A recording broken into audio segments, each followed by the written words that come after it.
soul dwells in bondage, bound by the fetters of the veil of the night.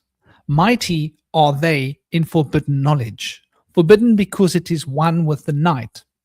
Hark ye, old man, and listen to my warning. Be ye free from the bondage of night. Surrender not your soul to the brothers of darkness. Keep thy face ever turned towards the light. So, and basically what they're saying here is the brothers of darkness seek for their brothers, those who travel the pathway of light. So they actually prey on spiritual seekers. That's who they target to try and recruit, because they've already been learning magical arts and they're sort of halfway there in knowledge and power. They can recruit them and they can become twisted into their own perspective. This is the story. For well know they that those who have traveled far towards the sun in their pathway of light have great and yet greater power to bind with darkness the children of light. So they're not looking for weaklings. They're looking for powerful people to join their ranks. Listen ye, O man, to he who comes to you, but weigh in the balance if his words be of light. For many there are who walk in darkness, in dark brightness, and yet are not the children of light. I think that's what you were talking about earlier, Indy, dark brightness. Easy it is to follow their pathway, easy to follow the path that they lead. But yet, O man, heed ye my warning, light comes only to him who strives. Hard is the pathway that leads to the wisdom. Hard is the pathway that leads to the light. Many shall ye find the stones in your pathway, many the mountains to climb towards the light. Yet know ye, O man, to him that overcometh, free will he be of the pathway of light. For ye know, O man, in the end light must conquer, and darkness and night be banished from light. Listen, O man, and heed ye this wisdom. Even as darkness, so is the light. I think we're reaching a paradox level here, right? Even as darkness, so is the light. When darkness is banished and all veils are rendered, out there shall flash from the darkness the light. That's like heavy paradoxical ideas being sort of expressed right here. Like that's like 150,000 on my scale of paradoxicality. And let me just, I think there was something else that's interesting on here. I'll read that again. Listen, O man, and heed ye this wisdom. Even as darkness, so is the light. When darkness is banished and all veils are rendered, out there shall be flash from the darkness the light. Even as exist among men the dark brothers, so there exist the brothers of light. Antagonists they of the brothers of darkness, seeking to free men from the night. Powers they have, mighty and potent, knowing the law, the planets obey. Work they ever in harmony and order, freeing the man's soul from its bondage of night. Secret and hidden walk they also. Known not are they to the children of men. Ever have they fought the dark brothers, conquered and conquering time without end. Yet always light shall in the end be master, driving away the darkness of night. I, man, know ye this knowing. Always beside thee walk the children of light. Masters they of the sun power, ever unseen, yet guardians of men. Open to all is their pathway, open to he who will walk in the light. Free are they of dark amenti, free of the halls where life reigns supreme. That word amenti, very interesting. It's the root of amen. Like the Christians know that word very well. So amen is the root of the word amenti. Amen, from a magical perspective, is the root of it's a title of Kether, which is the monad of expression of being, before it splits into the duad and the triad to become the tree of life of the emanations. So it's quite an important word from a Kabbalistic perspective.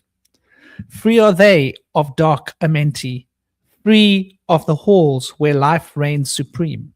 Sons are they and lords of the morning, children of light to shine among men. Like man are they, and yet are unlike. Never divided were they in the past. One have they been, in oneness eternal. This is where Cosmic's going to get his ammunition. Get your guns ready and your ammunition, Cosmic. Throughout all space, since the beginning of time, up did they come in oneness with all one.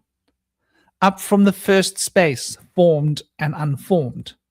Given to man have they secrets that shall guard and protect him from all harm. He who would travel the path of the master, free must he be from the bondage of night.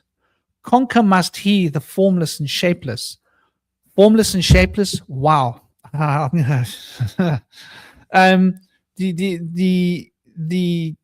challenger, what we call the devil, is formless and shapeless, continually changing shape, by the way.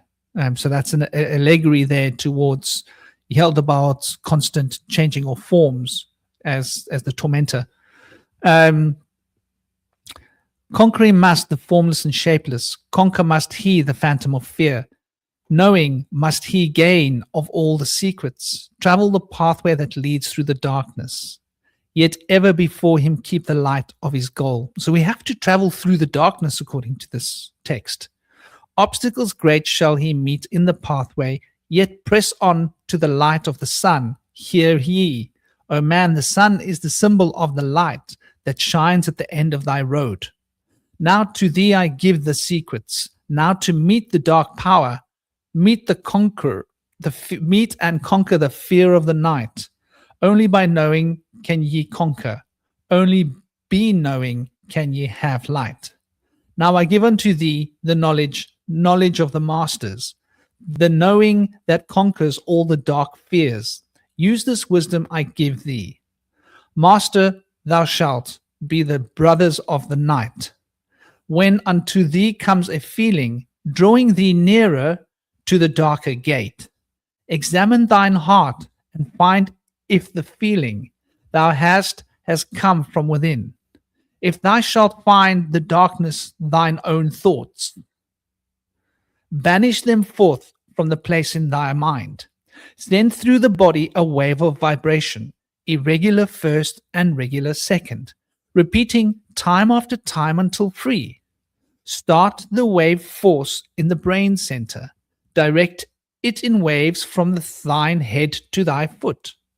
Be if thou findest thine heart is not darkened, be sure that a force is directed to thee. Basically, this is how you know whether there is something else trying to mess with you when you're out of your body. Only by knowing can thou overcome it. Only by wisdom can thou hope to be free. Knowledge brings wisdom, and wisdom is power. Attain, and you shall have power over all. Seek ye first a place bound by darkness. Place ye a circle around about thee. Stand erect in the midst of the circle. Use thou this formula, and thou shalt be free. Raise thou thine hands to the dark space above thee.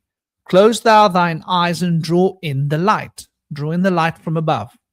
Call to the spirit of light through the space-time, using these words, and thou shalt be free.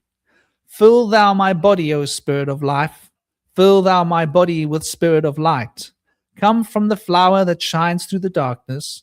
Come from the halls where the seven lords rule.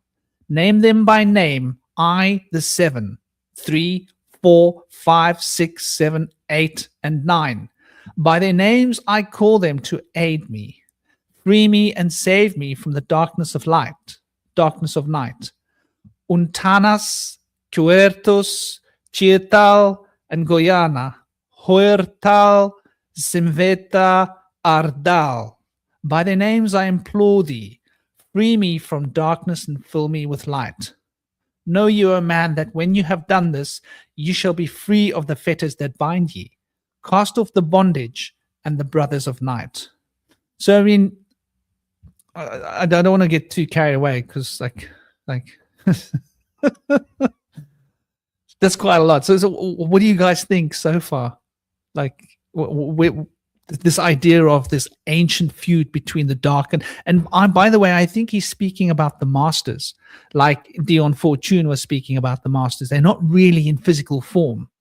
He speaks later about how they can take physical form, but first they have to do things that they have done in the past, which I think we will get to. But what are your thoughts about this? Hey, systematic. What are your thoughts, brothers?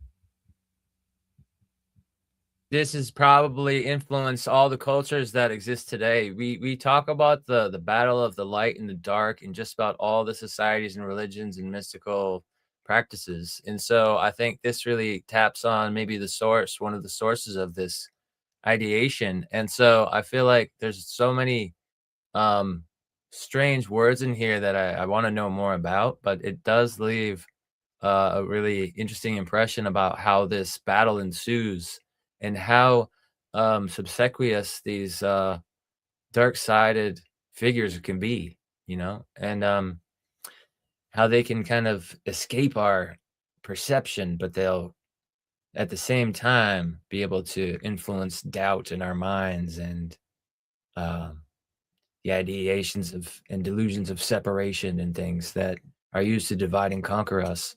Are probably a result of their power that has been seated in those who carry the darkness within and gain power. And it kind of reminds me of like how those who carry the darkness in the law of one, there's like the service to self. They're self-isolating. They want the money and the power, but they draw themselves into self-isolation, and they're basically here to remind the good people what bad is like, so that they don't want to go there. And so their purpose, they have the seeds of their own destruction. But in this narrative, I feel like the darkness is like here to stay. It's a part of what's, you know, the paradox that there's going to be a light and there's going to be a dark, and without either one they can't exist. Neither is an island. So the light would be blinding, the darkness you would stumble, but together you can walk. I see Shinobi has joined us. Welcome. Welcome, dear brother Toby. For those of you that don't know Toby, I think everybody here might know him, but he is Toby Shinobi, and he's writing a book, a cool book, graphic novel. We're going to hear more about that as he gets deeper into it. I think he's working on it as we speak. He's a researcher and embedded within different occult philosophies, ideas, and a very outward thinking guy. I love the way his mind works, very openly, very imaginatively, which I think is something that we all need to embrace more. It's an absolute honor to have you here, brother. Thank you for joining our merry little circle. God bless you, and give us a few words about yourself. What's up, guys? What a great conversation this is. I'm so honored to be a part of it. I've been listening for like most of the time. And yeah, what a great conversation. I listened to the audiobook, most of it. I think it was like 2.5 hours. I listened to about 2 hours. And I've had a copy for a while. I think this is Billy Carson's edition, so there's just some added stuff to it. But I've never actually read it until recently. Last night I skimmed through a little bit of it. But yeah, it blew my mind, specifically listening to it, because when I'm at work, I'm able to absorb the information by listening. If I read stuff, I have to read the same page like 5 or 6 times. So quite a lot of it, I managed to absorb quite a lot of it. And I've got some notes here to share, and then I just want to add to what you guys have just been talking about recently. But with language, language has led me down so many interesting like pathways. I'm pretty sure it's rewired my brain, because when you learn new things, it physically rewires your brain, like new neural pathways are created. So language has been a massive one for that. And I was thinking about remembering earlier and just playing around with it. And it reminded me, you guys mentioned ray, I think, like light or something. And it reminded me remembering is ray, mem, burrowing, remembering, sort of like reminds me of remembering. You have the ray of the light and the member of the water, and it burrows, it goes deep, and that's how we remember, is the light and the water, and then going into it. And then with emerald as well, the emerald tabrets, I just got a sort of signal earlier of emerald being a mirror all, you know, the silent D, and emerald is the mirror to the all, which it seems like this text is. And there was, I can't remember which bit it was. I think it was just before the bit you were reading out. I'd screenshotted part of the audiobook, and it mentioned something about vibrational sound revealing these dark forces.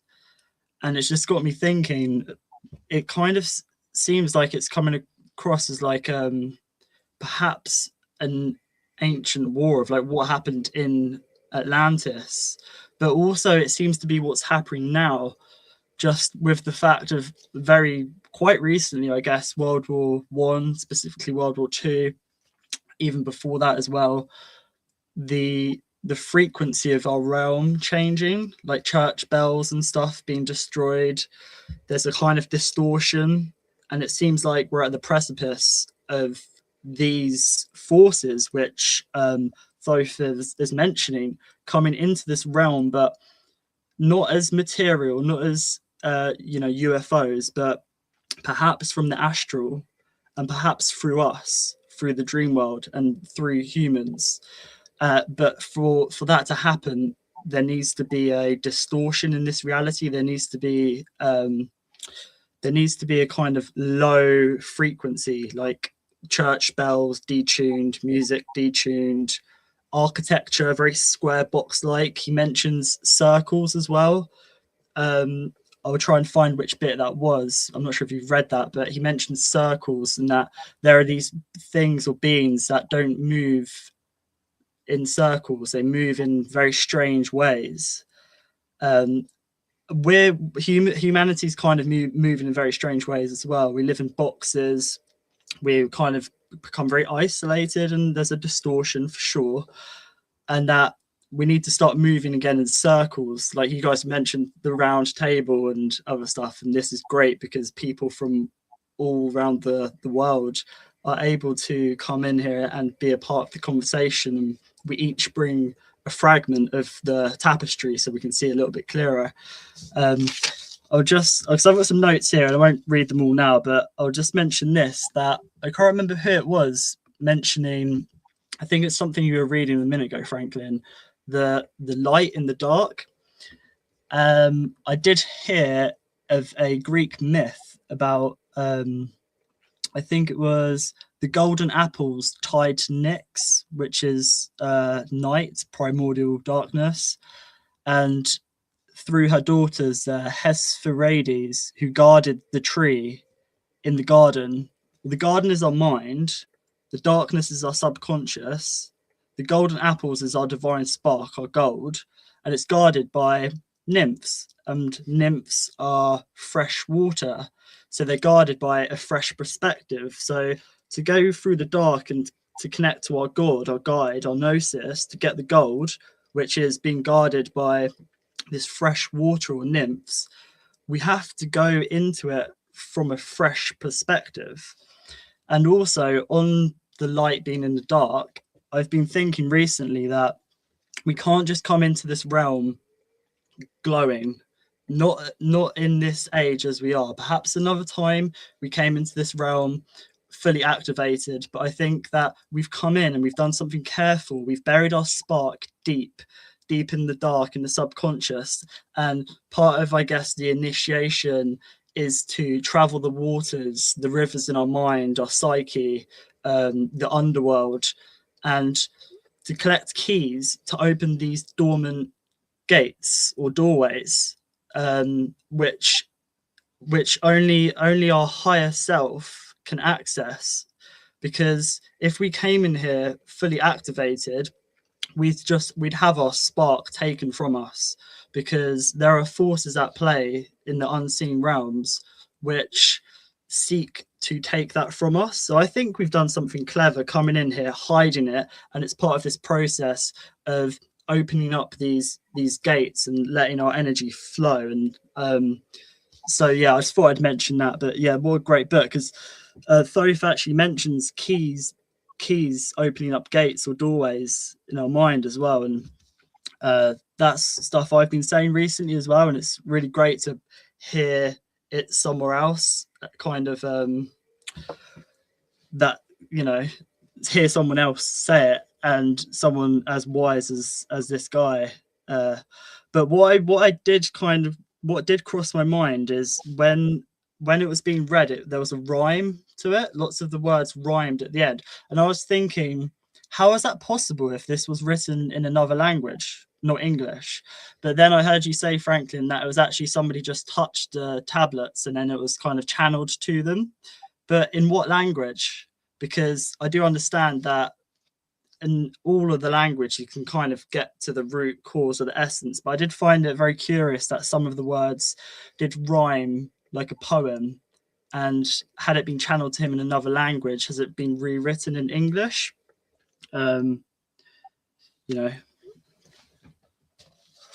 Yeah, make a good point. I wonder if the original words, which they may have been whatever that language was, would have been a rhyme scheme with different words that had a similar meaning or the same meaning, but would be a little bit easier to understand the reference of, because I felt like the principles were kind of vague and not necessarily like something that I could put my finger down on.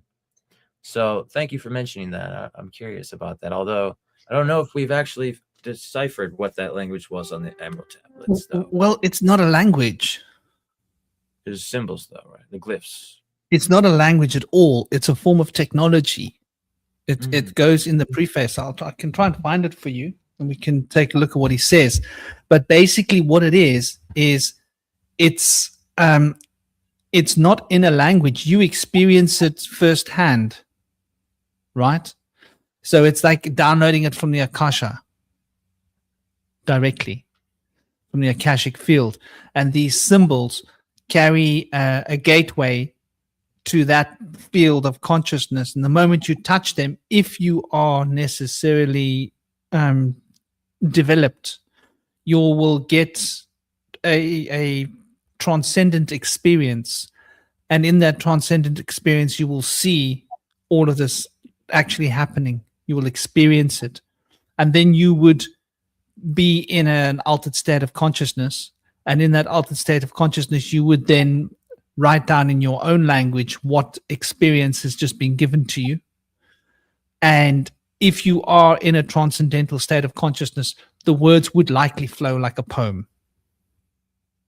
Like the Bible does that, doesn't it?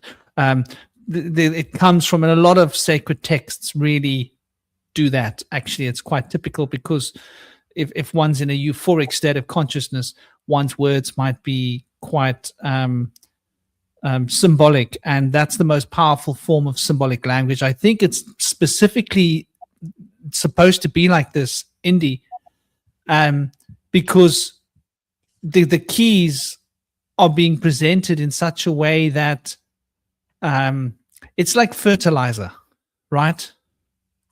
You can't give the fertilizer to the plant. You put the fertilizer in the plant pot, and the fertilizer feeds the microbes in the plant pot. And those microbes then have a trading system with the plant, and they trade exudes from the plant, sugars that it gets from the light, which they can't get under the soil, and they give it the minerals that they have extracted from the fertilizers as a trade, like a commercial exchange. And so you can't give fertilizer to a plant, but you can fertilize the soil so that the microbes can share it with the plant. I think it's like that. You're not supposed to read it and understand it. You're supposed to read it. And this is the idea that's expressed in the early part of the book. I'll try and find it, though. But yeah, it is a good point you make there. And I think that what makes it more difficult for us is that this guy was writing. He was obviously writing this down in the 1920s. So people used to speak a little bit differently then, I think. That's a good point. Yeah. When so I was listening to the audiobook, he kept saying, "Oh man," and it sounded like he was saying "old man." It made me chuckle every time. It's like, "Listen up, old man." And I was just visualized somebody like old on their deathbed, like, "Hey, listen, this is the wisdom that you should have had when you were younger," kind of thing. "Listen up, old man. You've lived your life like this, but this is what life's about." And this book's full of interesting stuff for sure. And I've been thinking recently, I don't know if I mentioned it last time, but like with the elements, I can see the elements with us, like Franklin's the fire element, and then Indy's the earth, and then Cosmic, you would be the air, because you're quite like mentally intellectual, and then I'll be the water. I can just see that. I don't know if anyone else has thought about that, but it's just funny because there's 4 of us and the 4 elements. Because Indy, you're very like grounded, and then you know about giants and stuff, and the earth and Gaia and whatever. And then Franklin's the action, the fire is create the round table, and then Cosmic. I think I see the Fae as quite air as well. And I'm just very connected to water, so I'll take that one then. Yeah, so just it works. It will come from a different angle. Sure. I like it. Cosmic, you've obviously got something to say about all this oneness. Oh yeah. Cosmic must be eating a sandwich. It's that time of day, isn't it? It's lunchtime, I'm guessing. Yeah, must be. I'm sure he'll be back. He'll want to football kick that oneness all over the shop. Which fair enough. It probably needs a good challenge. I found that with what you were talking about, by the way, just now, I can go to it quickly if you like. I'll try and I think it's not long. This particular part, just regarding how the tablets worked, and so let me go into it quickly. Maybe while I'm reading, I should do this. We'll make it easier for everybody else to read if we just put it on the screen like that. Maybe then everybody can read it nicely. Hopefully, for those that want to read it for themselves, because like I might be stumbling all over the shop, trying not to, doing my best. Now, a word as to the material aspect of the tablets. They consist of 12 tablets of emerald green formed from a substance created through alchemical transmutation. They are imperishable, resistant to all elements and substances. In effect, the atomic and cellular structure is fixed, no change ever taking place in this respect. They violate the material law of ionization. Upon them are engraved characters in the ancient Atlantean language, characters which respond to attuned thought waves, releasing the associated mental vibration in the mind of the reader. The tablets are fastened together with a hoop of golden color, alloy suspended from a rod of the same material. So much for the material appearance. The wisdom contained in there is the foundation of the ancient mysteries, and for the one who reads with open eyes and mind, his wisdom shall be increased 100-fold. So that's basically, I don't want to keep going on and on. I think that's basically what he says about the tablets. Yeah, basically.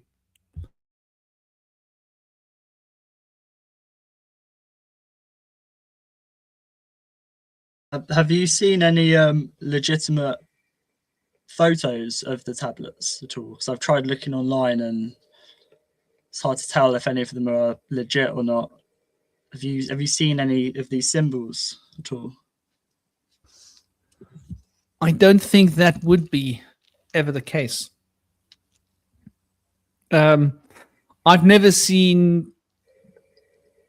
There are stories about body parts of Emmanuel, Jesus, being kept. There are stories about body parts of the Buddha.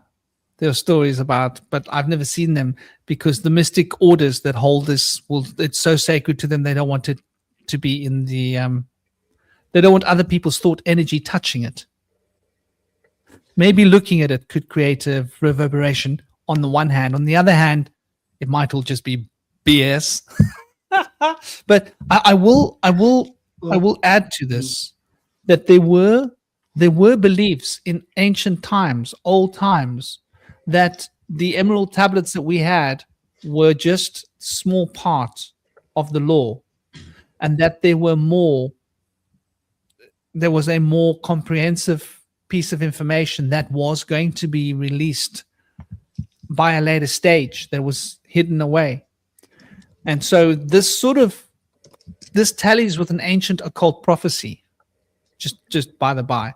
I mean, not that it's genuine or not, we don't know, but it does tally with. Somebody asked earlier, who was it? Let's see who that was.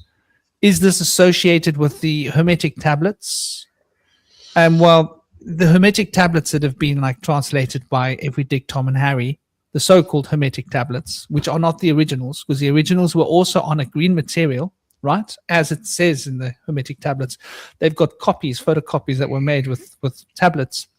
But everybody has, even Isaac Newton has had a crack at translating the emerald tablets as we know them. This very, very short one. And so we don't know if this is or isn't associated with it or not. But what we can say is that there's definitely, it tallies with a prophecy related to the emerald tablets. And Joshua, I'm going to count to 3. Go into the house. I'll be there in a minute. Going to the dining room. I'll be there now. Sorry, my little boy was trying to like bang on the door here to get me to open it. So I was like, no, I'm busy talking now. You got to learn patience. So yeah, there is a story that I've seen discussed in various different sources. How many decades ago did I come across this information? I don't realize exactly what it was. It might even be mentioned in Agrippa's books, right? The books of, have I got that? I've got that here. I've got the Agrippa's books of occult philosophy. I think it may even be mentioned there because Agrippa went and got like a whole lot of occult knowledge and he put them into a single sort of compendium, which were the 3 books of Agrippa's occult philosophy. Sorry, just let me.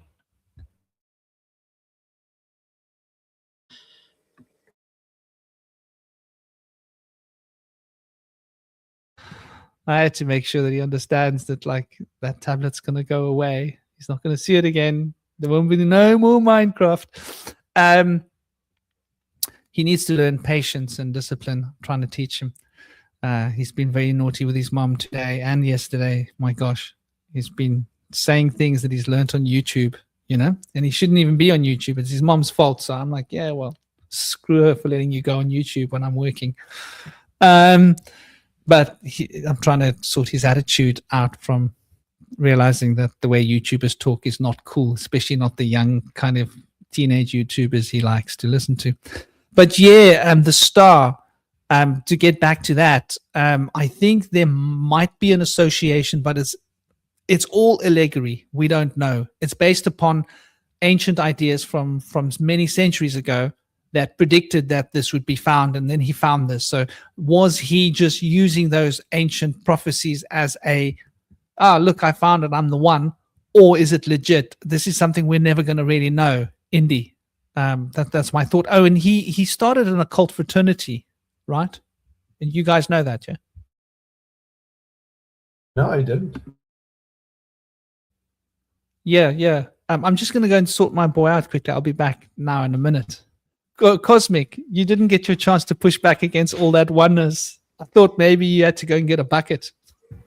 I've been kind of thinking lately, it's not that I disagree with oneness. I just disagree with it. Like, let me explain like what I mean by that. So the idea in my system is that,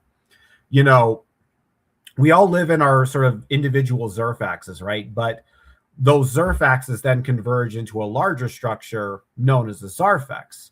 And so to me, when people are talking about the oneness, from my perspective, they're talking about the Zarfax we live in. So in a sense, it's like the way I see it, oneness it's wrong, but only wrong in the sense that it doesn't have all of the information required. Like if you take all of the information that we have in this sort of limited realm and you piece it together, like I understand why oneness is the conclusion that you come to. Like I get like why people think that is, and reality does seem to kind of, so it's like it's kind of true in a sense, but it's not true like in an ultimate sense, right? And so the way I think about the way I've been able to conceptualize Zerfaxes lately, and the whole concept of a Zarfax is sort of like what I would do is like I visualize like the room I exist in as like being in a sphere, right? And then I imagine a copy of that sphere next to my sphere. And I keep doing that until it reaches the horizon of my perception. And then I form a bubble around that. And then I take that bubble and do the same thing. And I just keep doing it upward and upward and upward. And eventually you get to a point where you realize you can't really compartmentalize these ideas anymore. And you start to understand, you know, the actual limits of your perception. And so to me, when I look at oneness, it's not so much that it's wrong. It's not so much that I view it as wrong. I view it as an incomplete analysis in regards, it only tells part of the story. It only tells, it's like, if you think about it, because I always say it's all, you know, everything is two. So the oneness is just sort of one half of the larger equation. So, and again, it's like the way Zarfaxology kind of like formulates ideas is it doesn't say, oh, this is true and this is false. It basically says, okay, this belief system exists in this Zerfax, in this particular, you know, coordinate, and this belief system exists in that particular space, in that particular quadrant of mind space. And like sometimes some are closer to the center of the Zarfax, some are more farther away from the Zarfax. And the idea is that the closer you are to the Zarfax, the center, the more true the phenomenon sees, right? So oneness is just merely kind of one of these sort of dream realms existing sort of within this larger system. So in a sense, the oneness, as we're talking about functionally, is the Zarfax we inhabit. That oneness that we're talking about is the mind of the Zarfax. But the idea with Zarfaxology is that there are Zarfaxes outside of our Zarfax. So then the question then becomes, well, wait a minute. Okay, so what we thought was the oneness is actually part of a larger oneness, right? It's part of a larger singularity. But then you think to yourself, well, wait a minute. What if that larger singularity also has a duplicate? What if that also has another singularity outside of that? And you start going and you start continuing this sort of this line of thinking. And eventually your brain just like, you just kind of stop like trying. Eventually you get to a point where you're just like, yeah, I can't comprehend this anymore. And you kind of realize at that moment sort of the limits of your imagination, the limits of your mind. Now, these limits can be expanded through training and practice, but you start to realize that with this limitation is that that's how you sort of perceive the membrane of your Zerfax, right? And so once you understand that there's like a kind of a limit to your perception, well, then you think to yourself, well, there must be a Zerfax outside of my perception, because obviously I have a mind that can subjectively project, you know, infinitely into outer space. But you guys, as you might have different imaginations, you might be able to go further than me, maybe not as far than me, but eventually you get to a point where there's a sort of a limit in your mind and in your perception. And so the problem with oneness is that the realization of oneness never lets you encounter this realization that I'm talking about, because you never think that there's a bubble outside of your bubble. You just say everything is this one particular bubble that we all exist in. And a lot of psychic phenomenon from this system's perspective is learning to basically be able to see outside of the bubble you exist in. And one of the ways I do this is that you learn to visualize phenomenon, learn to see the astral plane as existing outside of your peripheral vision. Now, one of the practices I do this is I'll put like either maybe my eyes or some kind of my fingers towards the edges of my eyes, so that my index fingers seem to be sort of highlighting the peripherals of my vision. And then when you start to understand that the visualizations in your mind seem to exist outside of your Zerfax, you start to get that equation. So when I push back on oneness, it's specifically because I believe that oneness prevents people from seeing this particular realization, because the thing about Zarfaxology is that it's all about learning to see outward. It's about seeing outside of your bubble. And I feel like a lot of Hermetic practice is more the opposite. It's go inward, find the infinity that exists within yourself. And what that does is, instead of going to the edges of the bubble, you then go to the center of the bubble. And when you're at the center of the bubble, you can't necessarily perceive the edges of the bubble anymore. So you think it's just everything is included in your Zerfax. And so I just wanted to kind of point that out in more detail, because I know that people will, have given me pushback on my statements and my beliefs in regarding oneness. And I kind of want to give a deeper context as to why I think that way. So it's not that it's not that I disagree with oneness as a concept in general, but I see oneness as a description of a limited phenomenon existing within a larger infinite space, if that makes any sense. So, Cosmic, would you say that there's Zerfaxes inside? Like we're in one, but inside us there's Zerfaxes. Yeah, I would say there's then that would be going inward. Yeah, not so just outward. it would also be infinitely inward too. There's also in Zarfaxology called micro Zerfax. So the idea is that this room that we exist in is a Zerfax, but something as simple as a word or a concept or a letter can be so a symbol. It's in itself can also be a Zerfax of a certain kind. So it's the idea is a Zerfax is a singular universe of experience, and that can be a large and vast universe like the physical universe we exist in, or it can be something as simple as a triangle. That can also be a sort of an infinite universe within itself. So in a lot of ways, there's Zerfaxes of information, and there's so the idea is that a Zerfax is fourth dimensional, right? But micro Zerfaxes are Zerfaxes that are less than four dimensions. So there'll be three-dimensional, two-dimensional, one-dimensional, or kind of like non-dimensional information, right? So in a way, there are inner Zerfaxes, which are the micro Zerfaxes, and there are also outer Zerfaxes, which are more like meta Zerfaxes. So like Franklin was talking about earlier, about how we all exist in our own Zerfaxes, but at a certain point, those Zerfaxes converge. And there is actually like the Viv Zerfax, which is sort of like a purple one. It's sort of shaped like a flower. That's kind of like where the dream worlds kind of converge. So there's a part where it's like, so I think of it like trying to think of like a good like metaphor. So imagine you have a bowl of fruit in the center of a room, and you have a bunch of painters painting that bowl of fruit, right? So the bowl of fruit in this analogy represents physical reality. It's just a bowl of fruit.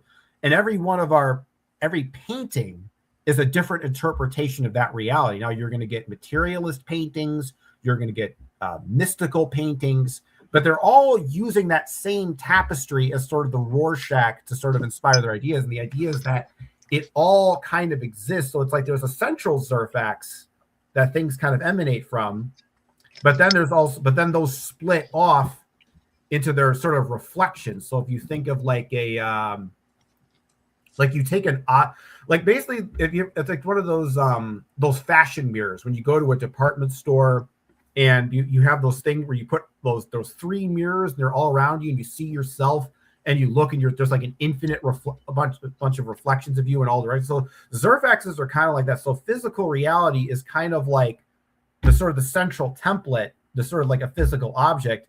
And our perception is this massive hall of mirrors that's reflecting that thing in all kinds of different ways, which I guess is similar to Hermeticism in some sense. It's not like it's, a complete deviation from it. Obviously, there's overlaps in, certain senses. But I think that there is a sense of like where there's like a Zerfax for physical matter, but then those reflect into different dimensions, kind of like a hierarchy, if you will.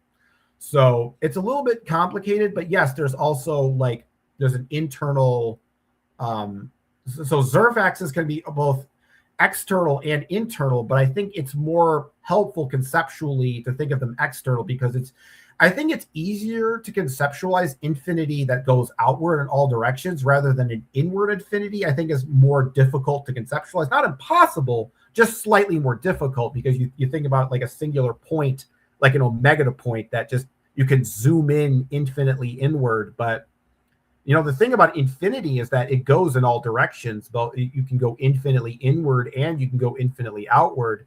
And maybe the divine paradox is you get to the point where inward and outward are basically the exact same thing. Yeah, I think that's like money on nail on the money, where you get that convergence of the paradox once again. But I agree with you that New Agers throw around oneness like monkeys with used toilet paper at a bush party. So I get where you're coming from. Like, this oneness is a constant thing, and that's normally people that have no real experience or concept of what and the oneness word is such a bad word. I'm like let's speak about unity and being unified, right? And the points where we connect, the interface of connection that unifies humans to each other, telepathy, for example. But I agree with you. Oneness is a disease. But yeah, lovely ideas. Yeah, oneness is kind of uniformity, whereas unity would be two coming together to be the one from two different perspectives being one kind of thing. Yeah, that's a good way to put it. Like you think of it like you take a bunch of fruit and you put them in a fruit bowl. And you get like your apples, your bananas, your oranges, and you put them in a fruit bowl, and they can they're unified in the bowl, but they all retain their individual essence, as opposed to making a smoothie out of them and putting them in a blender. Then they don't really retain their original essence anymore. And I think when I think of oneness, like there's two different ways to think of unity. There's like the fruit bowl and the fruit smoothie. And unfortunately, I feel like in a lot of our culture, there's more of an emphasis on the fruit smoothie than there is on the fruit bowl. Yeah.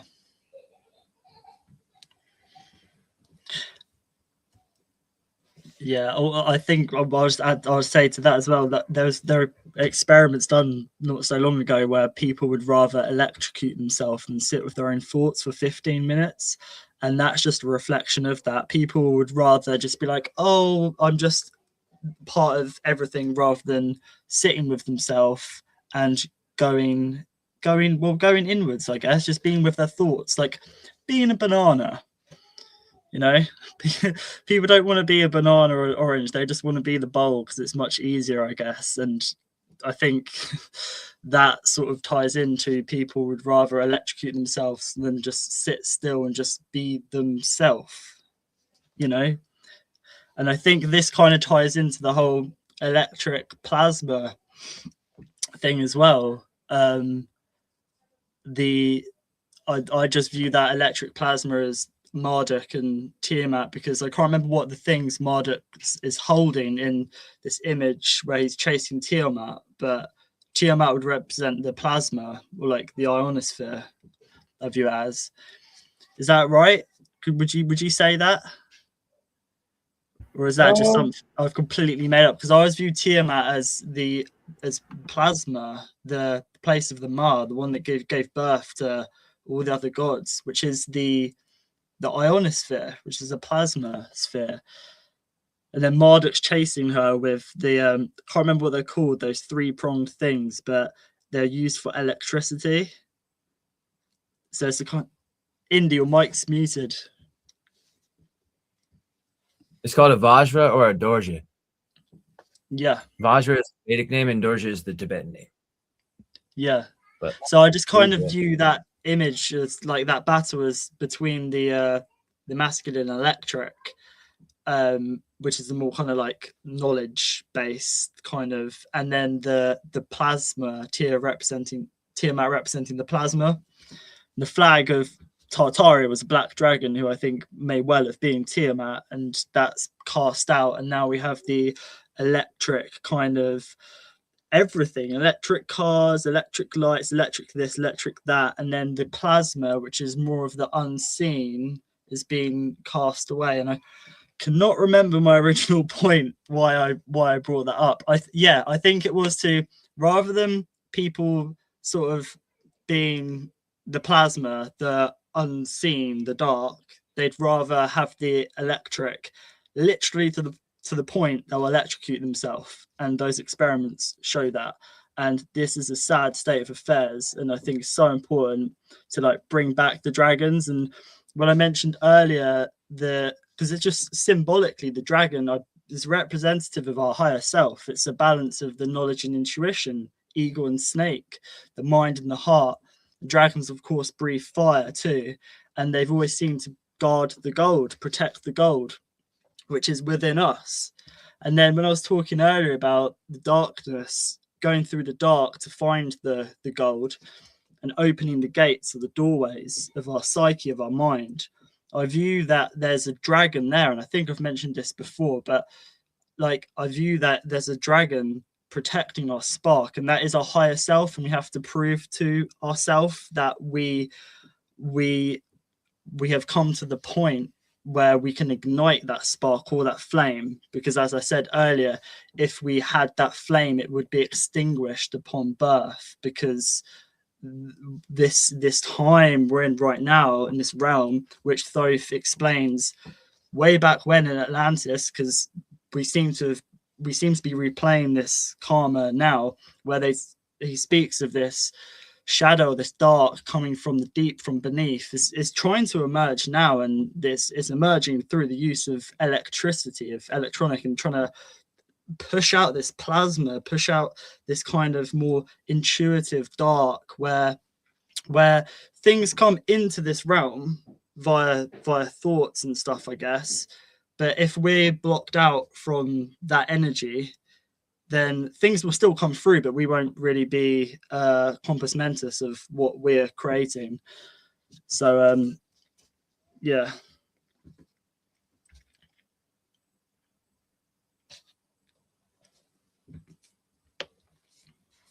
I think that's really lovely that you share that. You know, you make me think. You're making me thinking. You're making me thinking. Oh, damn. I've just muted your, just while you're handling your bottle and stuff. If we could mute when we don't talk and unmute, just for the maximum audio quality for people on their phones and stuff, because I noticed sometimes it changes the levels of loudness and stuff.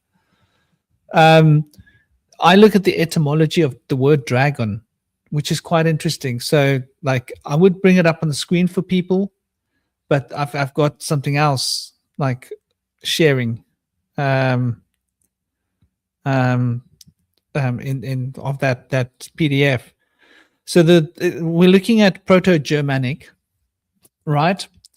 The German verb tragen, right? Tragen, which is to carry, right? And English word draw, derived from the Proto-Germanic root of dragana. It traces back to the Proto-Indo-European roots of language to dareg, to draw, to pull, or to drag, dareg. So we've got in English, we've got the word drag. Then we look at the word gone, which represents also Proto-Germanic, comes from the roots of the word ganas, which is the word gone, which was the past participle of kana. That means kana is to go, right? Kana. The Old English evolved into the Old English word gan, G with a A with a funny thing over the top, G-A with a dash over the top, N, gan. So when we add these two together, right, just as a little thought experiment, where we to carry, to drag, dragon,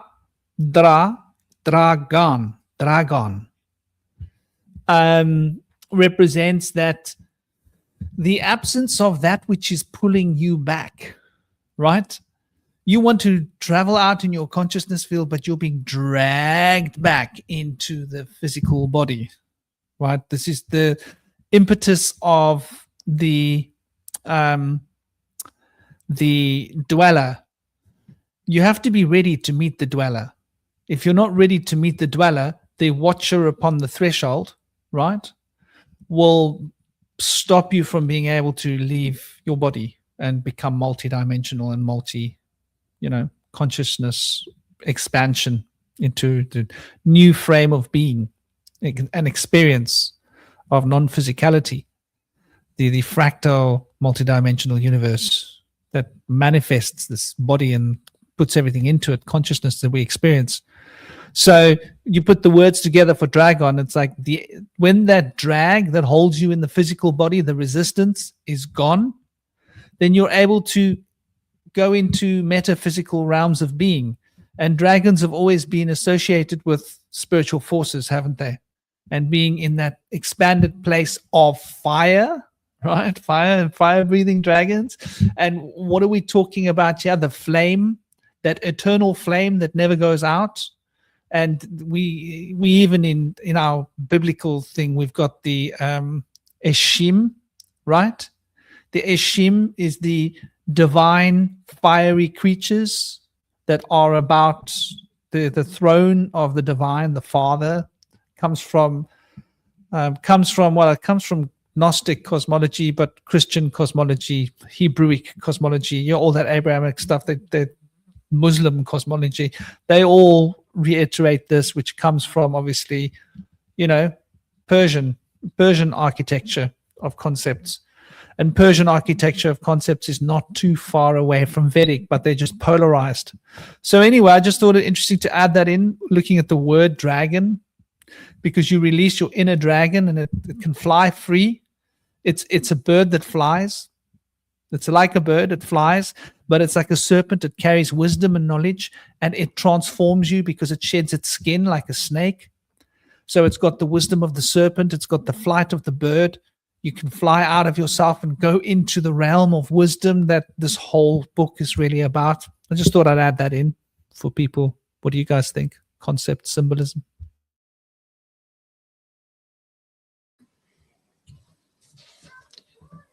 Yeah, I think that was that's really well put. I think dragons are a very powerful symbol, and I think that the more and more that we talk about them and kind of understand what they represent and what they are and draw them into this realm, I think that that's gonna really sort of help people draw. Because somebody, who was it earlier, is that Howard mentioned dra in Norwegian means drag, travel, or to pull. So the dra, you're traveling or pulling via the magnetism what is gone. So you're taking back what is gone, or I guess what is gone is what is unseen or what has been covered over. So I think that dragon is also, I think you've mentioned before, Franklin, that dragon is drag and on. So it's like you're drawing the sun as well, like drawing the light in, pulling the light in. And then also with dragons representing, I guess, kind of magnetism, that you have the mag, which I think is fire, the mag, the magic, but then the net, that's the magnet. You're kind of what's the word? Oh, I've lost. It made sense in my head. I'll have to come back to that another day. But I did have some other words which I found interesting. Well, magic is based upon magnetism, the manipulation of magnetic currents of energy. But a magnet is the net from which you draw your magical potential. I don't know. Is that an idea? Yeah. Maybe. Yeah, that like kind of a net. You're kind of catching the unseen, the drawing to you, but the unseen is the fire. Yeah, so the magnet, so you're kind of catching the fire, but you're pulling the fire out of you or towards you. But yeah, with the halls of Amenti, I'm not really sure what Amenti is or means, but it reminds me of minty, like a minty. So when I hear halls of Amenti, I can't help but think all is mind. Like the halls is the all, and the amenti is the minty, which is meant is mind, of course. And with the mint clears your airways, which therefore clears your mind. Also, mint is very good for your gut brain too, peppermint. So when I hear halls of amenti, I just can't think all is mind.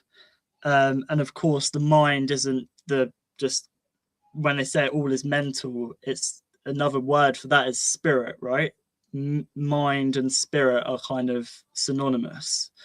Because I think when some people hear that all is mind, they're like, what do you mean that all is mind? It's all is, what about the heart? But that's not what they mean by all is mind. It's more of that all is just a kind of spirit. And I think it's shown well with the ka, like the life force, the spirit, the energy, all is energy. And there was another one as well. You mentioned earlier, I think I did mention in the comments, but it's funny because I wrote this down yesterday when I was listening to this book. Symmetry is see my tree. And then the symmetry is when two things come together, like it's the paradox or union of opposites. And that's where you can see the tree. Like it gives something roots and it gives it growth and something to branch out with is the symmetry. So yeah, there's so much can be unlocked with language. It's unbelievable. Just like if it sounds the same, it is the same. Like so often I'll hear something, not know what it means, but I'll feel what it means and I'll look into it and it does mean that. Like if somebody said symmetry and I'd never heard of it and I was like, see my tree. Like there's lots of other words as well, which but I if people do that, try and do that, I'm sure that's been one of the most helpful keys I've had to unlock so many doorways to like places I never knew existed, like the unseen, I guess. That's why sometimes it's difficult to explain stuff where we kind of more feel it intuitively, I guess. But with language, split words, and then if you understand like a tiny bit of Latin, tiny bit of Hebrew, like just a little tiny, it's better to understand tiny little threads than just one specific thing, because then you have 1 degree rather than having 360-degree vision. It might be a little blurry at first, but the more and more you fine tune these little threads, the tapestry will become clearer. Yeah, you mentioned the amenti, and I wanted to jump on this. So there'll only be a second, Indy, if you got something aching to say. So Amen, we all know the word Amen. It's like it's a title of Kether from Kabbalistic thinking. So it's very occult. But in Persian and Farsi, Amen means so be it. So it's got to do with fate. Isn't that interesting? The fate of what will be. Amen. So be it. It's decided. Now the word T, if we go into the oldest writings that we can find, the Sumerian, the word T means life. So put Amen and T together. Amen being that, very important word. We say it at the end of every prayer, right? It comes from Persian. It comes from very old sources. The Farsi and the Persian, I think, is the oldest roots for that word, relating to so be it, it shall be. You put that with T on the end, and it means so shall it be life. It shall be life. Now, amenti, okay, let's look at this. Let's jump on this, ladies and gentlemen. Amenti is the place where you go to transcend the passing of not being alive. So the eternal life that you seek in this Hermetic tradition involves going into the halls of Amenti, where you can embrace eternal life. You don't leave. You don't have to pass away. You can, So you see, the Sumerian T, the Persian Amen, so be it, life. Come on. It fits like a hand in a glove. So you're right about words and sounds. You just got to look. who were the Farsis again? Pharisees. No, Farsi is just it's Persian language. So you got Persian language, you got Farsi. It's a very, very, very old language, and it comes from very ancient roots of Farsi, of Persian. So it's a language that is spoken all the way from parts of Anatolia. What would have been Anatolia, Persia. I bet you they speak it in Iran, Iraq. I know they speak it in Afghanistan. I know they speak it in Pakistan. I know they speak it in India, right? It's like, you want to talk to me about Farsi? I'm talking to you about, we spoke about that place that's on all the ancient maps that didn't exist, Tartari. I would not be surprised if the Farsi language is a remnant of Tartari because of how broadly it's spoken as a language and how far it goes back in our history. But it's essentially Persian. Interesting. So, because when I first heard Farsi, I was like, oh, I wonder if it's got anything to do with far-seeing. But I was kind of right, because it's to do with actually far seas, like as in on the earthly plane. So, but perhaps it's both. And it's with the word pharaoh as well, I think. Does pharaoh mean wisdom or wise or king, or is it wisdom, pharaoh? Because I heard someone say what it is. I can't remember exactly what it was, but I'm pretty sure it's along the lines of wise one or something. But to be wise, you have to row far, like be a far rower, a far row. And so that it makes sense, a far row, because the further you row, the further you've seen, the further you've traveled, so then you're wise, right? You know, when you speak about pharaoh, I think about the word pa being the father. Pa and fa is the same. And cosmic, the root of the word fei, pa, fa, fei, fei, ro. So could it be a combination? What is a word for the law? What does eros mean? Please carry on. Love, isn't it? Love. It does. I wanted to touch back on dragons before we get on to another thing. Can we do that? All right, cool. I just want to quickly mention the different types of Chinese dragons. I got to close the door. It's a snowstorm, and the cat's just open in 1 second. But they have several different types of dragons that are associated with the realms in which they exist. And so these dragons include Tianlong, the celestial dragon that protects the celestial palace. Shenlong, the spiritual dragon, which controls wind, rainfall, and clouds, and is blue. Fukanglong is the underground dragon, protecting precious stones and minerals. Dilong is the dragon of the underworld, and Dilong is another name for earthworm in Chinese. So they named the earthworm after the underworld dragon. And it runs the rivers or streams from the underworld. They are said to be feminine, and Shenlong, the male dragon, which is the spiritual dragon, can mate with them. Yinglong, the winged dragon, according to legend, is a faithful servant of the Yellow Emperor who became a dragon himself. So I mentioned this because I wanted to talk about how dragon can be used to reference people. People can be considered a dragon. And the mention of Yahweh in the Bible is referring to fiery nostrils. And so fiery nostrils of a god that requested the sacrifice of countless virgins and goats, that kept the people in fear because he would come around and punish those who did not follow his decree. And so he may have been a giant or an imposing figure, perhaps with an army behind him.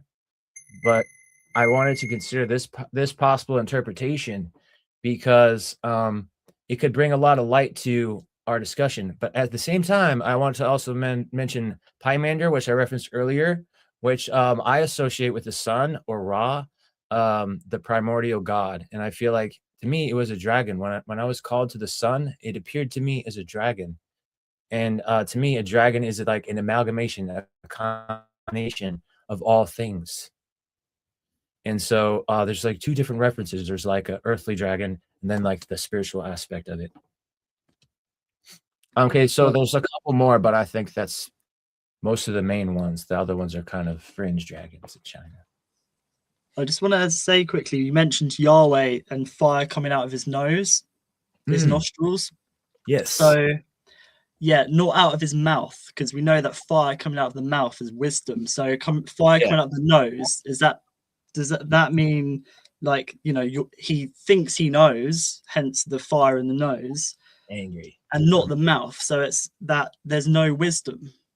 Like, it'll be like a kind of false knowledge. It's not out of the mouth, it's out of the nose. It's like they think they know, they think they knows, but really it's just false. It's not coming from the heart, it's coming more from the air, I guess, maybe. No? Yeah, I feel that. That's definitely a interesting interpretation. Very, very, very keen. I love that. And so, yeah, Yahweh was not known for being coming in to give them wisdom. He was known to come in and evoke fear. And he very well may have had wisdom and have had, much like Tiamat, the dragon goddess of all the gods, the creatrix of all the Anunnaki that came from the ocean. She was said to have fiery nostrils and be massive and imposing and very strict. And they got pretty sick of that after a while. But she and Yahweh are both seen in a similar sense of that they kind of bullied people into behaving well because they kind of wanted to do the wrong thing, but only when their authority figure was around where they actually behave. So they were the ones that were able to keep things under control because of their power. And I found that to be an interesting concept because they were wise, but they had this power, but they were not seen in a good way because the people felt belittled by them. And the interesting thing about Yahweh, when you kind of look at sort of like the historical kind of origins, if you look at the I'm not sure exactly the name of the pre-Semitic religion, where kind of like all the Babylonians, Canaanites, sort of the religion of El, which is kind of what they all sort of followed. And the thing is, every tribe, every city or whatever, they had their own god, and the gods were often tied to the city state. So you have a certain god, it represents that city. You have one god represents another city, et cetera, et cetera. And the idea was that, if you conquered the city or you destroyed the city, you essentially either remove the god from, influence, or you take the god and sort of add it to your own pantheon. And the thing about Judaism was, at a certain point, their temple got destroyed. Their city had gotten destroyed. And so they were left with this kind of like, what do we do situation? We can either, abandon our Jewish faith, abandon, Yahweh, or follow some other religion, or we can look at Yahweh differently and say, this is not a God that represents our city or represents our temple. This is a God that represents the entire universe.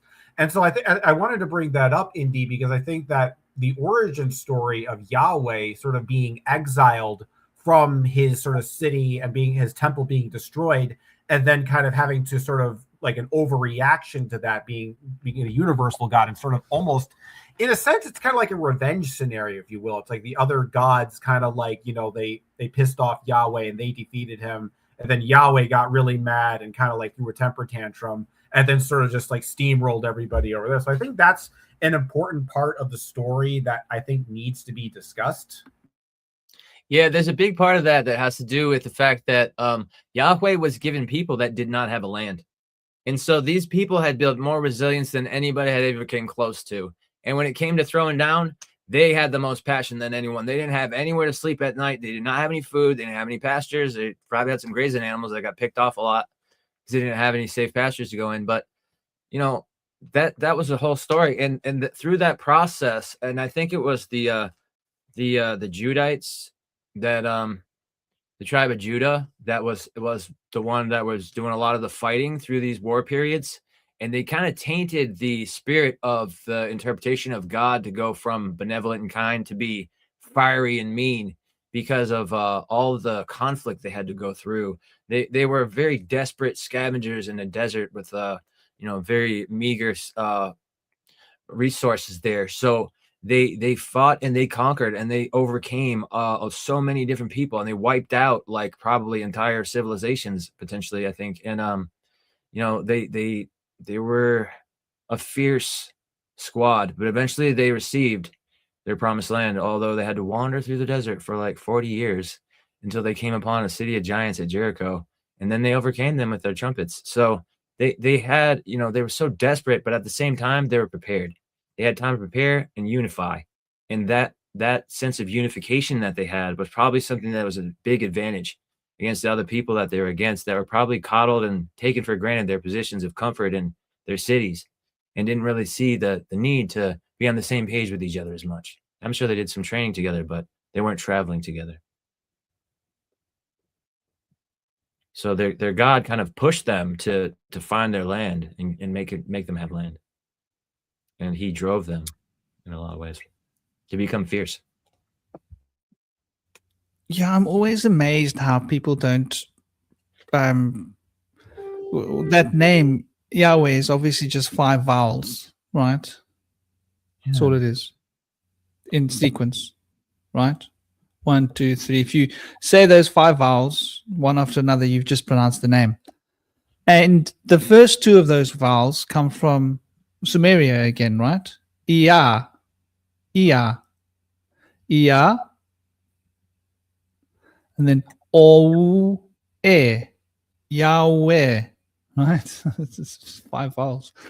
So, but the first part of that name comes from Sumer, Iya. So, how are we going to Iya, Owe, Owe, Owe? That part of that name is really very hard to track. Owe. There's an African language that's got sounds that sounds like that. Is there not? In the north of Africa? Because Iya, Enki, his base was in the Abzu. So we're probably going to find the roots of that name in an African tradition somewhere in North or Central Africa, I'm guessing. Right? The Owe.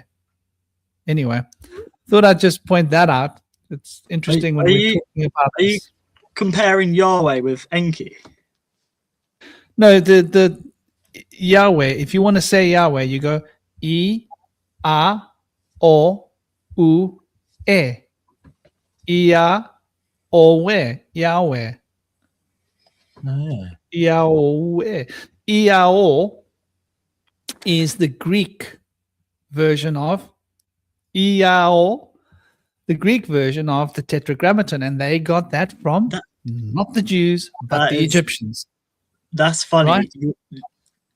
Yeah, it was making me think of Eeyore from Winnie the Pooh, who's a donkey, and then is Yahweh the donkey-headed god, like Set? Is that right? Yeah, that's Eeyore. Donkeys are sacred animals. No, what his head was. Well, in my opinion, he's an arsehole, but that's just my opinion. Whatever. I have no idea. I'm glad somebody does. But yeah, the first part of the Iya, which then became Ya. The thing about pronouncing that name, the consonants have been given. If you look into the name itself, the pronunciation of that name was lost, right? And the consonants are placeholders. The vowels are what give the name power. Like this is like a typical occult tradition thing. So you look at those 5 vowels and it's not, I mean, is it a coincidence that all 5 vowels are embodied in that name? Probably not. And that the Greeks literally called it I-A-O, Iao, Iao, as that's what's their name for the Tetragrammaton. Yeah. But they weren't Jewish tradition. You go to the ancient Greece and they say they got everything from Egypt. So it's somehow been wiped from the Egyptian history, that name. But I think there must be in there somewhere because the Greeks drew that from, and okay, Anatolia was on the edge of Persia. Persia is not such a far way away from the Sumerian. Yeah, who knows how and where, but it's just interesting that distinction isn't always, and it's quite an obvious one, I think. Like when we look at it, Ea was the first Yeah. deity worshipped on earth. Yeah, and I think that the Greeks took Hecate as well from, I think, Turkey, because I looked, when was it? The etymology, because the spelling matters, and sometimes Hecate is spelled with a C, which doesn't sit right with me. It's a K, so it's much better because she's the keeper of keys, and keys have a K in them, and I think that is more of a stronger letter. But in Egypt, I think, was it, oh god, I've got it written down somewhere, but the timelines with Hecate, who's a Greek goddess, was based on the Egyptian god. No, Hecate would be based on the Egyptian god Heka, Heka, who's the Egyptian god of magic. So I think it comes from Egypt before Greece, that name. But the Egyptian god of magic is spelled with a K, Heka. Heka. And similar to Hex, it's got a K in it, Hex and Heka. So I sometimes see it spelled with a C, and I'm just like, that doesn't sit right. But I'm pretty sure that there's also stories of Hecate coming from. Sorry, this is a bit of a side topic to what we're actually talking about. Apologies, but Hecate actually coming from Turkey, and Turkey being a sort of cradle of civilization as well, pre-Greek. But yeah. So I've taken us down a garden path here. Apologies. I don't think exactly. I think it connects because we're talking about magic and the roots of magic and the black magicians and the white magicians and how they came to be. And I have always said to people that I think that there's this fundamental connection between Egypt and Anatolia that hasn't been uncovered, right? Fundamental connection. And I think there's a reason why we're not allowed to dig in Turkey, right? Why they've banned a lot of the digs, like they're just limiting it severely and going out of their way to actually damage some of the sites by planting trees with roots that will go in and get in the way and banning digging for many decades. But Heka is an Egyptian goddess of magic, right? So Heka, is it a goddess or a god? I think it's a goddess. Goddess. It's a hymn. Sorry. There it is. Heka? I thought it's a hymn. Yeah, Heka is a hymn. But here's where it gets interesting. So you've got the two twins of He. Now, if you look at Nuit she's bending over Jeb, right? And she has on her sides of her He, the He, right? And the He are her proverbial protectors. And she has what's his name? Sekhmet's brother, Re's other child. What was Re's children called? Why can't I think of the name now? Ra, twin children. Sorry, I should know this. My old brain, I should know this. No, man. Ra, Egypt. They're giving me all the deity. I don't know what they're giving me there. Twin children. Shu and Tefnut. So Shu is holding up Nuit, that represents the firmament, right? And Shu is holding up Nuit, and Tefnut represents the life-giving potential that comes from Nuit into the earth in the form of moisture in the air. And then you've got He. Now the He, the two deities, standing as like protectors. And they have animal heads. Let me try and see if I can find How do you spell Hey. H-E? Yeah, deities. I don't know. It's all transliterated that support Nuit and Shu, and actually Jeb. Yeah, is Jeb the Earth or is Tefnut the Earth? Yeah, Jeb is the Earth. Jeb is the Earth. Okay, I've spelt it wrong. If you try and put an H on the end, they will not give it to you. I'll have to go and find that. Ach man, this is the problem with this bloody AI. It's. Oh, there we go. Hey, in depictions of the cosmos, such as the Greenfield papyrus, ram-headed Hay deities are sometimes shown aiding Shu in lifting and supporting the sky goddess Nuit. Right? So we're talking about two ram-headed, and I think they represent Capricorn and Aries, the outward manifestation and the internal manifestation of this psychic force, becoming physical, becoming, concrete. Now, if we take the idea of He, Ka is the life essence, right? The Ka body is our the way in which we emanate our essence spiritually and psychically is through the Ka. The Ba is carrying the feminine emotional current, like in Egyptian cosmology. So the He Ka, and then T, as we know, T means life. So He is the ram that can shape, actualize, and control the essence of Ka, which is the forces of life. That sounds like a pretty damn good description of what magic is to me. If we take the symbols and just purely go out there with the symbols and look at the hieroglyphs and what they mean. So I think we might have an idea of how Egypt and Hikati are actually related if we look at this, and probably there's a lot more that I haven't seen or looked at.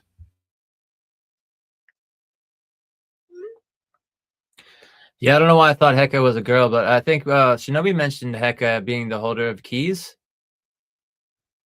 Is that right? Hecate. I'm not sure about Heka, but yeah, Heka is a dude. But like whatever, it's just an energy, right? Magic. Yeah, I was just showing on the Hecate, I think, really is what it was. One of the various triple moon goddesses. And I got a question for you guys. In this book, do they mention women at all with the Thoth? They don't mention women specifically, because they don't mention sexuality so much. Well, I think when they're speaking about man, they're speaking about humanity. Right. Okay. Specifically. Like they're not really, in the old times, they used to speak about man because it was understood before they messed with our language that a woman was a man with a womb. Okay. Right? That's why you put the word womb on front of the man so that you knew what type of man you were talking about. And then they had to change the way it was spelt and everything. And now they need to remove the spelling of the A to turn to an X so that you can no longer associate woman with the word man because they come from the same roots. A womb man, a man with a womb. I mean, it seems pretty obvious to me. I wouldn't even doubt that as a concept because it's too blatant to not be true. Do women have the Y chromosome or the X chromosome? Do you know? Both. They have both, but the men only have X, right? So the women are more of a Y then. No, I think it's men who have the Y. See, I think men have XY and women have XX, if I recall. Oh, okay. That makes sense why they're choosing X there. Maybe it's a genetic thing. I don't know. But I mean, it's ridiculous to take away the root word. Because you're trying to draw distinctions like you're not a human anymore. And women and radical feminists will say we don't need men anymore. What? But there's a spiritual movement that's been happening right now after a tribe of lost natives have come out of the Andes that have practiced parthenogenesis, the ability to self-impregnate for thousands of years, and they still have this practice. And so it's being taught in secret right now. I can't mention any names, but they're only able to gather their retreat through written letters. And so women are now learning how they can impregnate themselves from their heart space to impregnate their womb. And they said during that time, according to the natives, the men would have more time to focus their creative aspect on building, creating art and food and recipes and things to feed the children and the women. And so they weren't as drawn towards needing that fixation of lust. And because of that, they were able to practice tantric practices so they could extend their longevity and live potentially to become immortals by maintaining their sacred fluids and cycling them back within.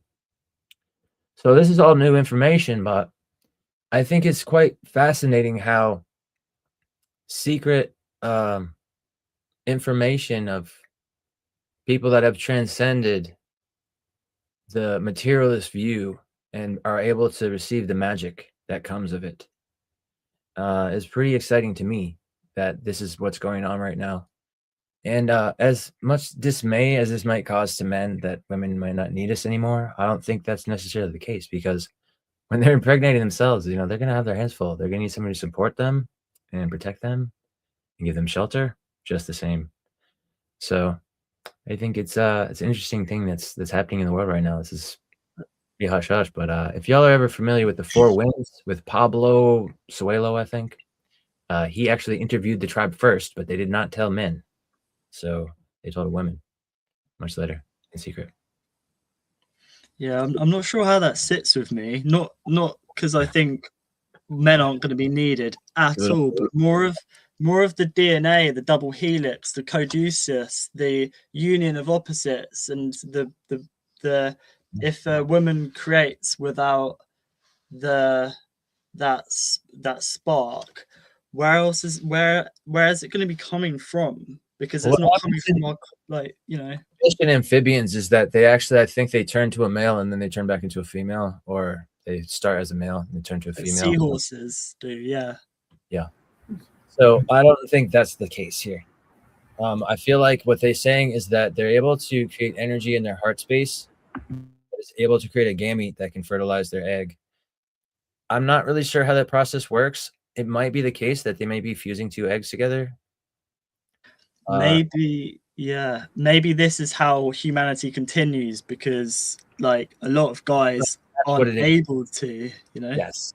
The way I look at the whole, like, I kind of take it to a deeper level. I don't see that male and female is not just the necessary prerequisites for creating a life or an organism. I think they're fundamental to consciousness itself. Like, the way I understand, like, you think about, like, I was thinking the other day too, like, about, the differences between, like, male and female erotica. Like men tend to like, images and sounds, and women tend to like, novels and books. But you think about it, this is also kind of like masculine and feminine consciousness, right? Because in a way, it's like, for the man, the reason, you think about from like a sexual standpoint, that a man essentially wants to be enveloped by a woman, just by going inside them, essentially. So men want to essentially be enveloped visually with images, sounds, et cetera, et cetera. We want to be enveloped. Whereas women, they are more interested in penetration, but they're not penetrated by images and sounds. They are penetrated by words on a page. So it's almost like the words, that non-physical, it's almost like women in a way embody the more non-physical side of consciousness, right? They're more about emotions, feelings, personality, and men are more physical when it comes to sexual. Obviously it's not like, there's exceptions to the rule, of course, but the point I'm trying to make here is that when I see, hear comments about like, reproducing without the opposite sex, I feel like even if that's the case, and even if that's true, I feel like that's missing out on some very vital truth, some vital aspect of our existence, and that is that the two of these things, male and female, complement each other. You know, this idea that, you know, women don't need men is just as ridiculous as saying men don't need women. It's very obvious that, you know, we need each other. And the thing is about the male and female dynamic, I think what it's so poignant in creating life is because masculine and feminine are such opposite poles of experience. And because you have those sort of very different poles of experience, you have a lot more potential for that being to sort of exist. Because you think about, like, you know, asexual reproduction, where you're just some slug that's constantly, you know, splitting in half for all eternity. And that is a strategy for reproduction, but it's not a very good strategy for reproduction if you want to create new life forms, evolve into something new and different. In order to have a novel creation, you have to have an intimate experience with the other. And for, you know, everybody, that other is something different. So when I look at I hear a story about, like, you know, Native people using, like, you know, creating spirit children through just, you know, feminine, without male reproduction. I feel like that it's missing a vital aspect of the story and a vital aspect of creation, because I think in a lot of ways there's this weird notion in spirituality that somehow the future of mankind's evolution is androgyny, where the sexes sort of, like, they merge into one. There no longer is really any distinction between male and female. We're all just kind of these bald, you know, hairless, you know, genderless beings. But the reality is that as nice and peaceful and harmonious as that sounds, I feel like life itself is it's raw, it's primordial, and there's an intensity to it because, you know, I think the deeper philosophical message beyond sex, and taking this to a larger, you know, context or whatever, is that the self needs to encounter the other in order for it to grow. There's a relationship between the self and the other. I think there's no coincidence that other and mother are words that sort of rhyme together.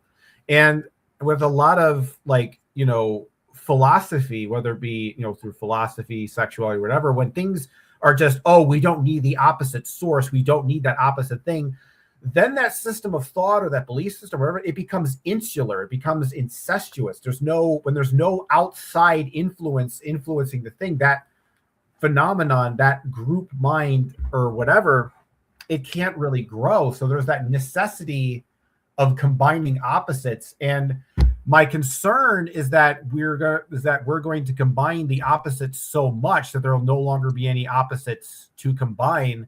And sort of, but the thing is, it's like those opposites are like the positive and negative charge that essentially fuel consciousness in the universe. And without that, we're all essentially just dead. We're just essentially just a void of nothingness. So I think that there's an importance in maintaining that relationship between the masculine and the feminine, not doing this kind of, like, you know, men only or women only kind of thing. It's like, you know, because, like, the way I look at it, a lot of people say we should have a patriarchy. Other people say we should have a matriarchy. And I honestly think we should have neither, because really either side is going to obviously be imbalanced. So I think having that communication, I think probably one of the things also that's difficult that I realized in society is the fact that, like, we view sexes as a war, that men are supposed to be better than women, or women are supposed to be better than men, and one sex has to dominate the other and prove that they're better. And it's like hot dominating cold, or up dominating down, or left dominating right. It doesn't even make sense conceptually. It's just stupid in a way. So I think that we have to remember to keep these two, while we need to keep the masculine and feminine unified, we need to keep them together, we also have to remember that they both exist, and don't, like I said before, you know, put them in a blender and hit liquefy until you can't distinguish either of the two anymore. So I think there's an importance to that. But it's paradoxical, because I also understand the need for a sense of unity, the sense of, you know, a togetherness, cohesion, etc. But I think in order to really create a good cohesive narrative, you also need to be able to make distinctions. And the way I think about it, it's like, if you're putting something together, whether it be an art project, you're building something, you recognize that there are certain things that you want to combine and there's certain things you don't want to combine. So for example, like when you have a nail, you hammer that nail into a piece of wood to make a wall. Now, if I took that same hammer and started pounding it into like a toilet bowl or something like that, it's going to be problematic. So the idea is that connection is important, but the connections have to mean something. There has to be a meaningful harmonic resonance between the things that you're combining together, because oftentimes when you combine things that are not supposed to be together, it can be the opposite effect and create something negative, something like, I think of it like the difference between consensual sexuality versus rape, right? When you're in consensual sex, it's two partners who've consensually agreed to join together and be one being, essentially. Whereas rape, it's not consensual. You're basically forcing someone into a union against their will, which causes a lot of pain, a lot of negative feelings, a lot of darkness. And so the point I'm making is that it's important to keep things interconnected, but you don't want to connect the wrong pieces together. And I think part of the problem with a lot of, spirituality in modern culture today is people are just putting things together willy-nilly without any respect to whether or not they actually fit together correctly and create a harmonic resonance. We're just kind of like, it's like we're putting everything together, but in a messy, discordant, ugly kind of way, rather than a beautiful, coherent, and ordered way. Yeah, I think it's not meant to draw anybody apart, really. What's going on here is like, this is something that's only going to be available to mystical people that have spiritual, deep understanding.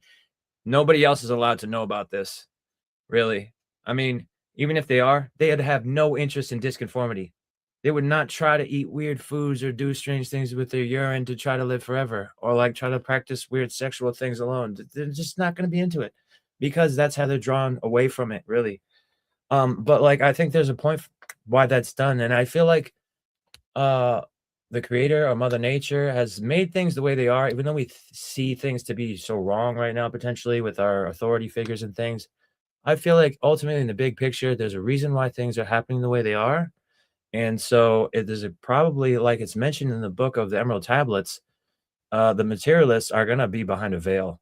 Now, other people that can transcend that veil, that have compassion and understanding and recognize the power of the sacred union, will be able to utilize this to their advantage to make the sacred union better. Now, there's 3 situations I could mention where this would become a solution. Now, we all know that there's couples who are not able to have a child. Now, in this situation, the woman would be able to have a child on her own if she was not the one that had the issues. Another issue is that not everybody can find a mate. And so if you can't find a mate, you'd be able to still procreate and have a family with someone to share your life with. And also, the most important part, and I think this is really what it was established for, or was discovered by, is that when 2 individuals are separated and isolated alone in the wilderness, they can last for an eternity until they can find each other and then create that sacred union. And I feel like this might have been what happened between Tiamat and Abzu. How did they come from such different places and then end up creating the most amazing creation that's brought us the civilization that we have today? But I feel like they probably were from Tiamat, where the upper waters were hurled into earth and they had been lost. And he ended up in the deep water, Sweetwater abyss. She ended up in the salt water, and they might have practiced those practices. Now, women cannot necessarily become immortal from tantric practices, but they could potentially become immortal from alchemical practices of utilizing the salt crystals from our urine. And so whether they were able to figure out that, that's doubtful. But I mean, it's possible. However, they could have just kind of like maybe like cloned themselves multiple times where they have like asexual reproduction. Maybe the kids like them. I don't really know. then they would have, maybe they could even pass down their information to their child through that process. Now that would be worthwhile. Imagine being born and knowing everything that your mother knew. And so I feel like this is not meant to be something that's going to allow people who are of low mind and judgmental and carry hatred in their hearts or resentment for the opposite sex, not going to be available to them, not going to be used by them. And so I feel like there could be an exception. Maybe one person ended up in a bad way and tried to do that, but I would feel like their collective would guide them away from that. And so we see an example of this with Sophia amongst the Gnostic syzygies, and she went away from her syzygy, which is her pair, her husband, and she did that on her own, and that was not a good move. There's some parallels here, which I was going to mention, but you mentioned Sophia. So apparently Isis created Horus without Osiris, right? She pieced them back together, but without the phallus. Yes, right? Good. One. Yes. Two. Sophia creating without the father. That's the second. Same story, probably same archetype, right? Same myth. And then you have Apsu and Tiamat. And I've always thought that Apsu is just the absolute, that all there is, all is mind, halls of Amenti, the Apsu. And Tiamat created a tear in the mut, the black, in space-time. And Tiamat could be Sophia creating something without the father. So, because I see a crossover between Marduk and the Demiurge, and I might be mistaken by this, but because I haven't looked too deep into it, but I can just see a crossover of Marduk and Tiamat both being born from a mother, but without the father, and both thinking that they are the father that they both want to rule, kind of thing. That's why I feel it could be dangerous with creating without a father, because if you are, I do understand women are women are capable of bearing children without a father, but if there is this zinc spark, this spark of light, where's the light coming from? Could this light be coming from an outside force? Could it be coming from perhaps something that shouldn't come into this realm, but it finds a vessel? Perhaps these women have very sacred practices and stuff like that, but it doesn't sit right with me. And I'll just say again, it's not because I feel like I'm going to be obsolete or men are going to be obsolete. It's just that the union of opposites in all forms, in the material and the unseen in our mind, is a very powerful force. And to have to shun the other, it screams like an ungoodness. It screams a kind of, something which shouldn't be, really. So that's my 2 cents on it. I think another explanation for these these sort of self-induced pregnancies is kind of like, in Christianity, the idea that maybe these women are being impregnated by some kind of like male deity that's in a sort of a higher plane to them. Like you can basically, Indy mentioned before that, you don't necessarily need to have partners to have these sex. Well, it's like, there's just plenty of entities and spirits out there who are more than willing to be partners out there too. I mean, I know from my own experience. So I think when it comes to, the male and female, it's like you can, even if you don't have a partner, it's like you can still access that space, in a lot of ways. Like you think about, like when you feel, aroused by another person, for example, like we always kind of tend to think of it like, oh, this is just these are my individual feelings. These are my individual desires. And that is true to a certain extent. But when I kind of like pay attention to those feelings, I realize that it's actually a kind of a pull. It's like there's a sort of a feminine force that sort of like wants you to, that's drawing you in. So when you feel that sexual desire, it's not just a magnetization towards a person, like you're heading towards like a particular object you want. It's like there's an actual gravitational pull that sort of happens that kind of like pulls you in, right? In terms of like understanding your desires and your nature and so forth. So I think that when it comes to, you know, reproduction and the idea of like gametes, I've started to realize that this concept can be kind of more philosophical too. Like, so they've been thinking about like the thing I've been talking to Faye about recently is like, what are astral gametes, right? Spiritual gametes. Because like we obviously have sperm and egg, those are physical gametes. So I'm thinking in the spiritual realm, there must be some kind of equivalent to that, right? And I think that when it comes to consciousness in general, so the Fae, they have this idea of gates and keys, right? So gate is more like a feminine Zerfax, which is essentially kind of like a pure like space. Usually it's like a black space, a white space, a green space, or a colored space. And then within that, there's the masculine aspect, which is the key, which is like the landscape, the individual, and the objects that exist within that. So in a way, it's like you have a space, like I think of it like, you know, when I come up with a story, right? Like maybe like some of the things when I make stories, like I'll use music as a form of inspiration. Like I'll listen to a song, maybe it'll give me an idea for a story, or maybe give me an idea for a scene. So in a way, it's like when I listen to the music, it's like that's kind of like the creative womb, right? So you have like some kind of like song, it evokes some kind of emotion or presence. Then with my creativity, I'll have characters, story concepts, philosophical ideas that I impregnate that energy with my sort of my masculine key Zerfaxes. And then that, with the fusion of those two things, that emotional womb and that sort of that masculine story structure, it then creates a living, breathing world in your mind or your imagination. So in a lot of ways, when it comes to consciousness, even so, the idea in Zerfaxology is that we perceive things through Zerfaxes, but the idea is that we perceive things with 3 Zerfaxes. So we have sort of nodes, right?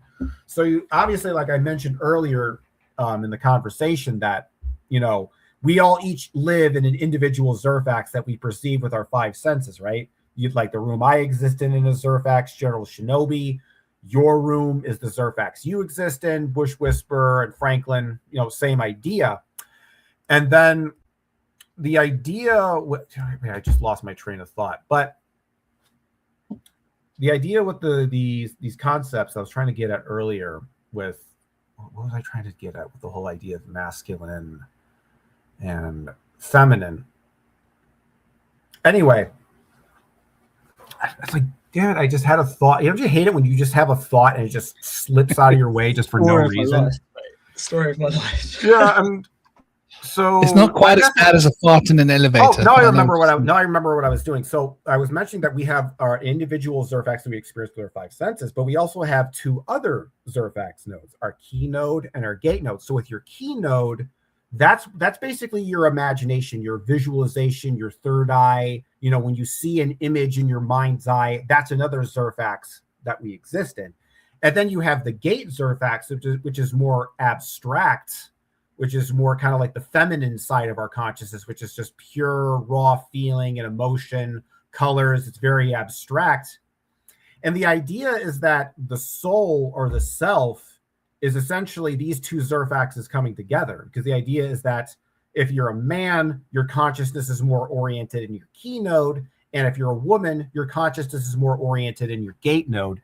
And by combining these 2 Zerfaxes of consciousness together, that is essentially how life is created and reproduced. So in a way, when we think about masculine and feminine, I think you guys can agree with this. It's not just a literal, you know, reproductive concept, but it also can be applied to the occult and can be applied to ideas and art and how you conceptualize, you know, concepts and stuff. So in a way, it's like reproduction doesn't just happen on the physical level. It also happens at the astral level. And I think creativity, when you come up with an idea, there is a kind of a sexual aspect of it, in the sense that there's the feminine inspiration that is then impregnated by your masculine idea. So it's like, male and female coming together to create something new. And I realized with a lot of ideas and concepts, you can apply this same kind of a logic to a lot of other things. Just want to throw that out there. And I just want to say, you mentioned the what did you say, the feminine, the women being the gate? Yeah. Or the keys.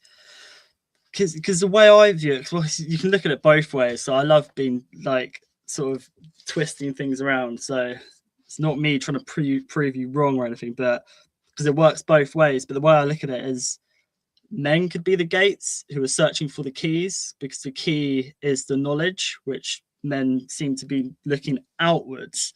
And then the women are the keys trying to find the gate, if that makes sense.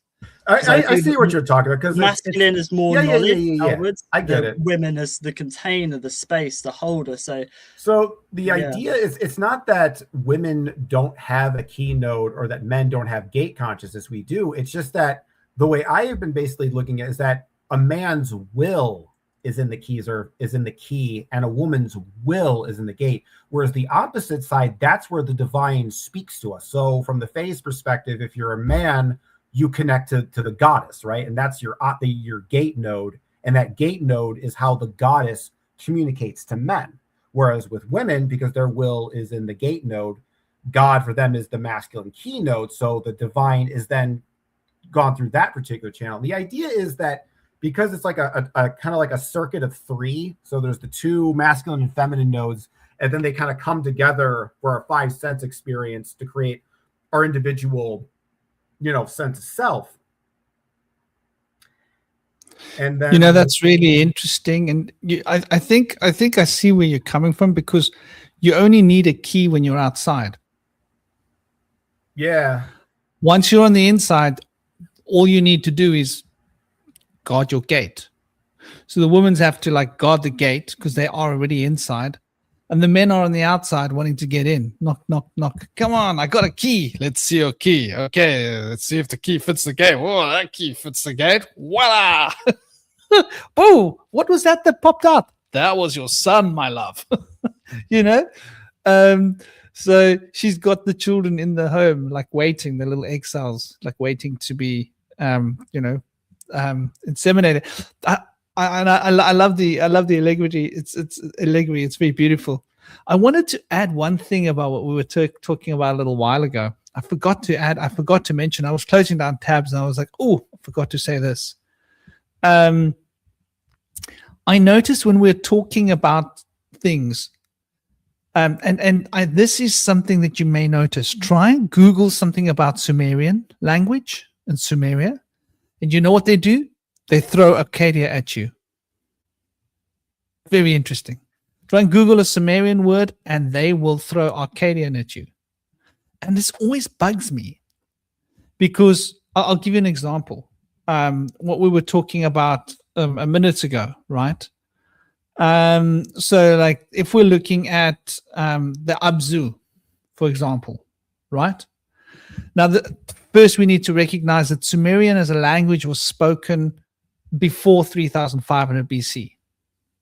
They've got the language developing and being written in the 3000s. The Akkadian language developed a long time after that. So there's about 1,000 years between the Sumerian and the Akkadian. So the Akkadians came many centuries after the Sumerians. And all of the Sumerian information was recatalogued by the Akkadians. But now our slave masters and our AI machines want us to mix up what the Akkadians said about the Sumerian stuff, which to me sounds like crazy. Because, okay, for example, we were talking about Abzu. Now, in Akkadian, 1,000 years later, the Abzu was considered to be a god, right? But when you go back 1,000 years, and they called it Apsu. When you go back 1,000 years, it wasn't Apsu, it was Abzu. That's Sumerian. And in Sumeria, the Abzu was not a god. Isn't that interesting? In fact, the Abzu was a principle of sweet water that was in the earth's crust, specifically. So it relates to sweet, drinkable water, as opposed to the idea of Tiamat relating to the salty ocean, right? And the Abzu was not a deity, was related to what was the goddess name? There was a goddess that was connected to this idea. What was her name?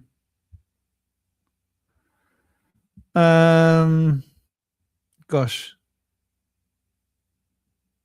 I forget her name. The Abzu. So the Abzu is related to, and this is quite interesting, was originally related to Ea, or who they called Enki. And Enki was related to the waters that you could drink, which relates to wisdom, drinking water, the waters of life, right? I think it's a metaphor. But it was not Enki. Enki was separate from the Abzu. And there was a goddess, Ninharsag. I think Ninharsag was related to Abzu. Just let me check. Ninharsag. I hope I'm right. If I'm wrong, I'm sorry. Was related to Sumerian idea of Abzu being fresh water inside the earth, right? Ninhursag, the mother goddess of the mountains, was closely linked to the Abzu. Yes. So the Abzu was related to the Ninhursag, who represented the mountains and the caverns that held the lakes of water that were under the earth. Then the Akkadians came around like 1,000 years later, and they suddenly turned that into a deity. Now, when we try and Google that, we're getting all this deity nonsense, which is like a later generation, flashed at us like flashcards.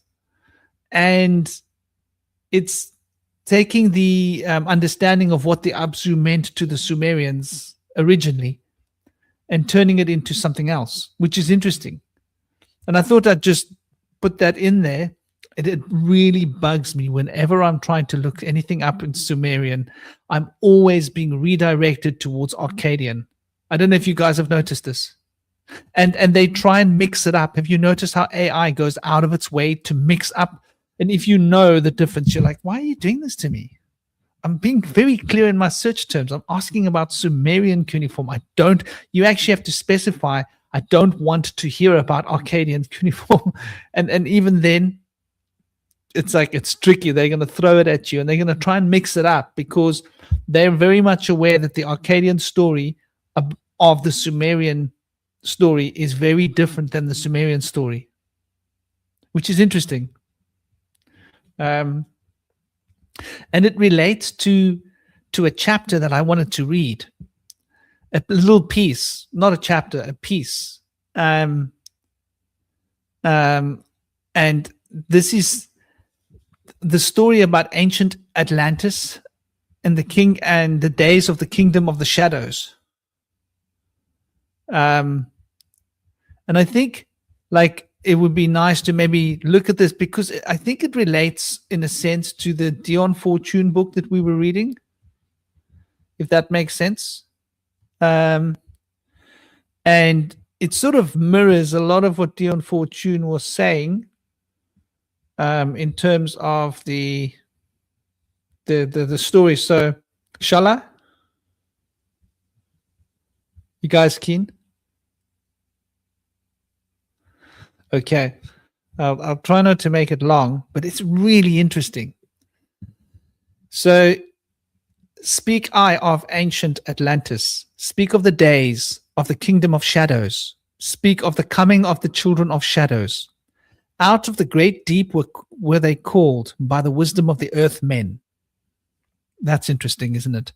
Called for the purpose of gaining great power. Far in the past, before Atlantis existed, men there were who delved into darkness, using dark magic, calling up beings from the great deep below us. Okay? So the beings were being called up from the great deep. Forth came they into this cycle. Formless were they of another vibration, existing unseen by the children of earthmen. Only through blood could they have formed being. Only through man could they live in the world. Sounds like Rudolf Steiner's story of the eighth sphere. In ages past were they conquered by masters, driven below to the place whence they came.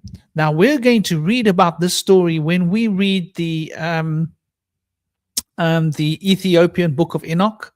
We're going to read about the masters conquering those beings. This is the Enoch story we're talking about here, which is another book that I'm hoping we'll do. I think it's brilliant because it ties the knot between the book we did 2 weeks ago, this book, and the Enoch. They're going to be succinctly expressing similar ideas of anthropological concepts. But some there were who remained, hidden in spaces and plains unknown to man.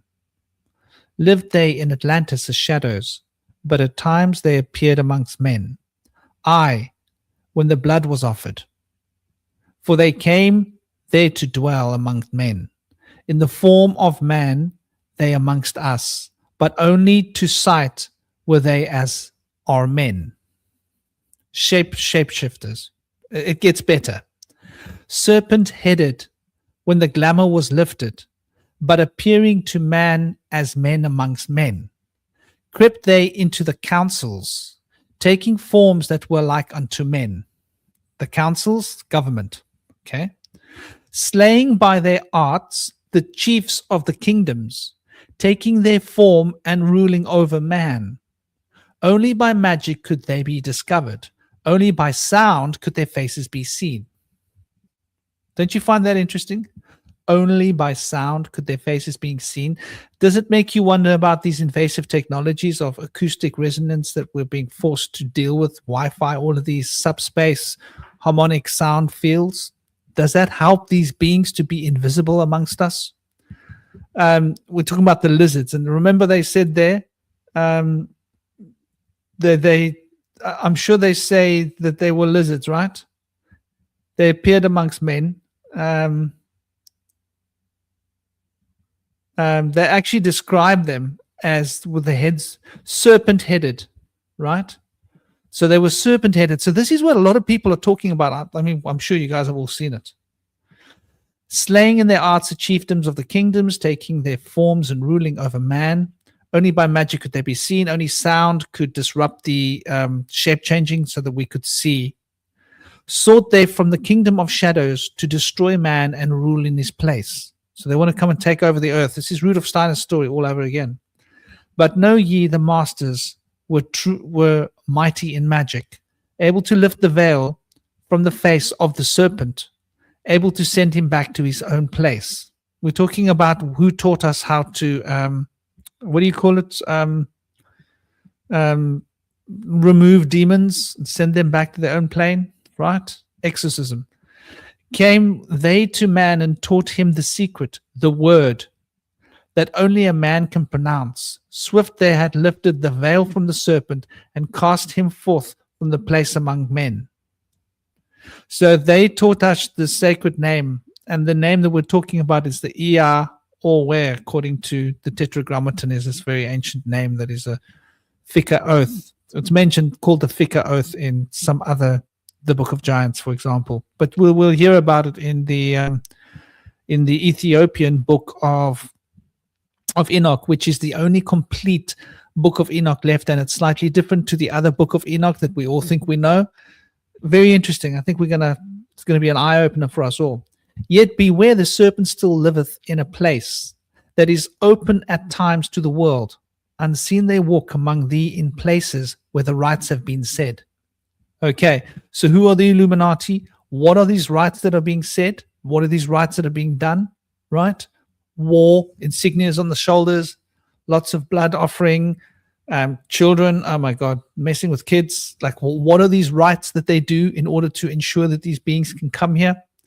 Again, as time passes onward, shall they take the semblance of men. So they're speaking about as the future from, this is, in ancient times, sometime it's a prediction.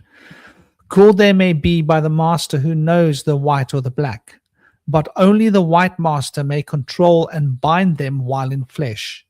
Seek not the kingdom of shadows, for evil will surely appear. For only the master of brightness shall conquer the shadow of fear.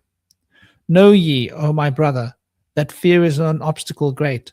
Be master of all in the brightness, the shadow will soon disappear. Hear ye and heed my wisdom, the voice of the light is clear. Seek not the valley of shadow, and the light will only appear. So yeah, to the depth of my wisdom speak I of the knowledge hidden from man. For I have been in my journey through space-time, even to the end of space by his of the cycle. So I glimpsed the hounds of the barrier. Oh gosh, this gives me like raised hairs on my neck. I glimpsed the hounds of the barrier, lying in wait for he would pass them in the space where time exists not. Faintly I sensed the guardians of cycles. This is definitely worth listening to, you guys. This is move they only through angles. Free are they not of the curved dimensions. Strange and terrible are the hounds of the barrier. Follow they consciousness to the limits of space. Think not to escape by entering your body, for follow they fast the soul through angles. Only the circle will give ye protection, save from the claws of the dwellers in angles. Once in a time past, I approached the great barrier and saw on the shores where time exists not, the formless forms of the hounds of the barrier. I, hiding in the midst beyond time, I found them, and they scented me after afar off. Now I actually had an experience. This guy is talking. I've had it like many decades ago, long before I came across any of these books. By the way, like I'm talking about, maybe 3 decades. No, more than 3. Let's say 3 decades. 3 decades ago, which was before I'd come across this particular piece of writing. I hiding in the and the story of how they travel. Like they go there and they appear out there at an angle, and they travel there and they appear out there, and there's a sound and a smell, like a kind of a like a almost like a gun's being shot, but it's an unaudible bullet shot of a gun, but it's not audible. They like crackle through something, and they sniff you and they smell you if you're trapped on the astral plane, and they can come to you and they can get you and they can take you into the abyss, and it's like it's not a place where anybody wants to go. I spoke about it at length in one of my interviews with Jeremy in the in my podcast. There's something about something with a shaman or something. It's in there. I, hiding in the midst beyond time, I found them, and they, scenting me afar off, raised themselves and gave the great bell cry. And there's this sound that they make. It's like a frequency. It's really disturbing to your core of your bones, like your being. That could be heard from a cycle to cycle and moved through the space toward my soul. Fled I then fast before them and back from time's unthinkable end. But ever after me pursued they. You can't escape these guys, by the way. There's no way to escape them, trust me. Well, not moving conventionally. I don't know. I got taken by them to face the formless. But this here guy says that there's a way to avoid them by moving in curves. And I think if you're automatically moving in curves, the moment you become afraid, though, you stop moving in curves. I want you to appreciate that for a moment. Fear is about moving in these angles. Circles is about moving without fear. That's really important to recognize. But after me, ever after me pursued they, moving in strange angles not known to men. I, on the grey shores of time spaces, and found I the hounds of the barrier, ravening for the soul who attempts the beyond. Fled I through circles back to my body, fled and fast after me they followed. I after the devourers followed, seeking through angles to devour my soul. I, know ye me, know ye men, that the soul who dares the barrier may be held in bondage by the hounds from beyond time, held till the cycle is completed, and left behind when the consciousness leaves. And I think that's very, very real. Like, you might have to fight for your life if they get hold of you, and more than just your physical life. And it's like not like a psychic battle. It's an internal thing. Like, it's got to do with, there's only one thing that's going to save you. And entered I my body, created the circles that know not angles, created the form that from my form was formed, made my body into a circle and lost the pursuers in the circles of time.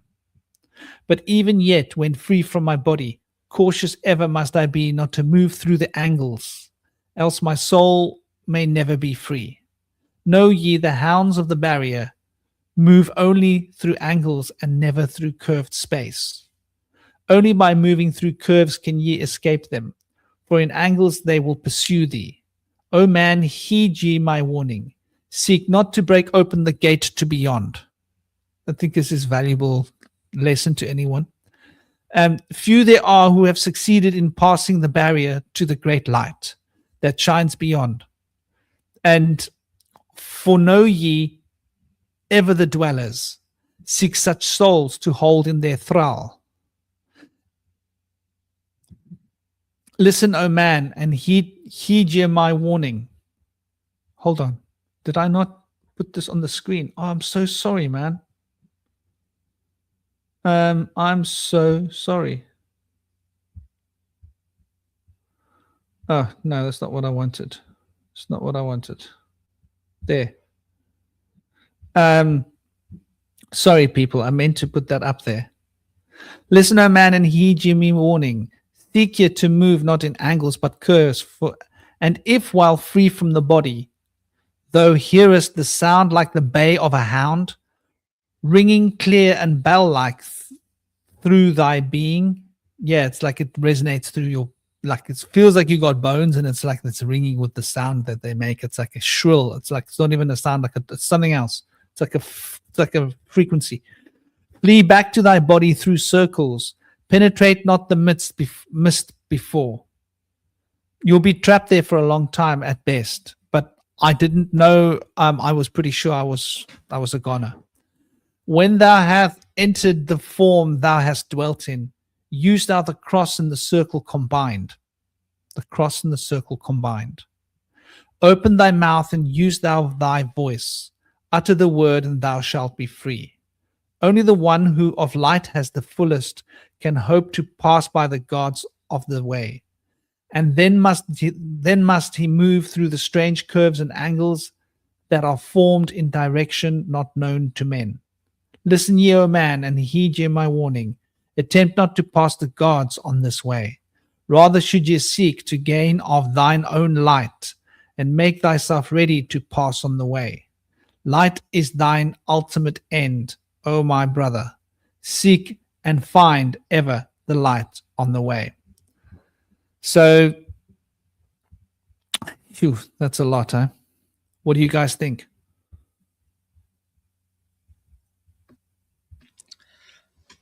This is the most profound text I've heard, read, looked at, whatever. And it's so important right now, because all of the things in this text explain things that have happened in the past, but things that are also happening now, and how important it is to, like, when we pass on as well.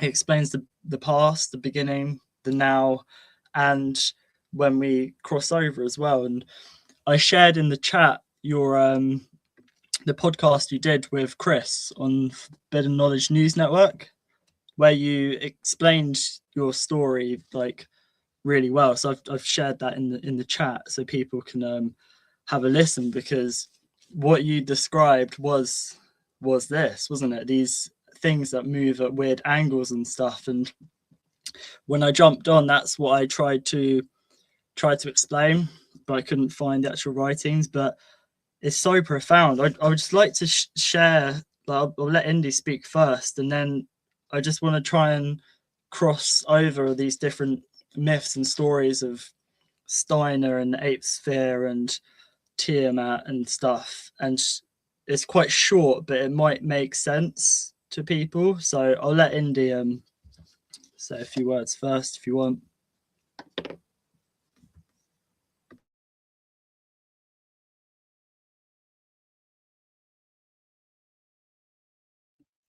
You're muted, Indy.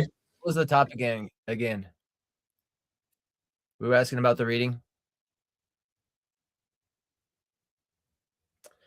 What were some of the themes here? I'm just gonna freestyle.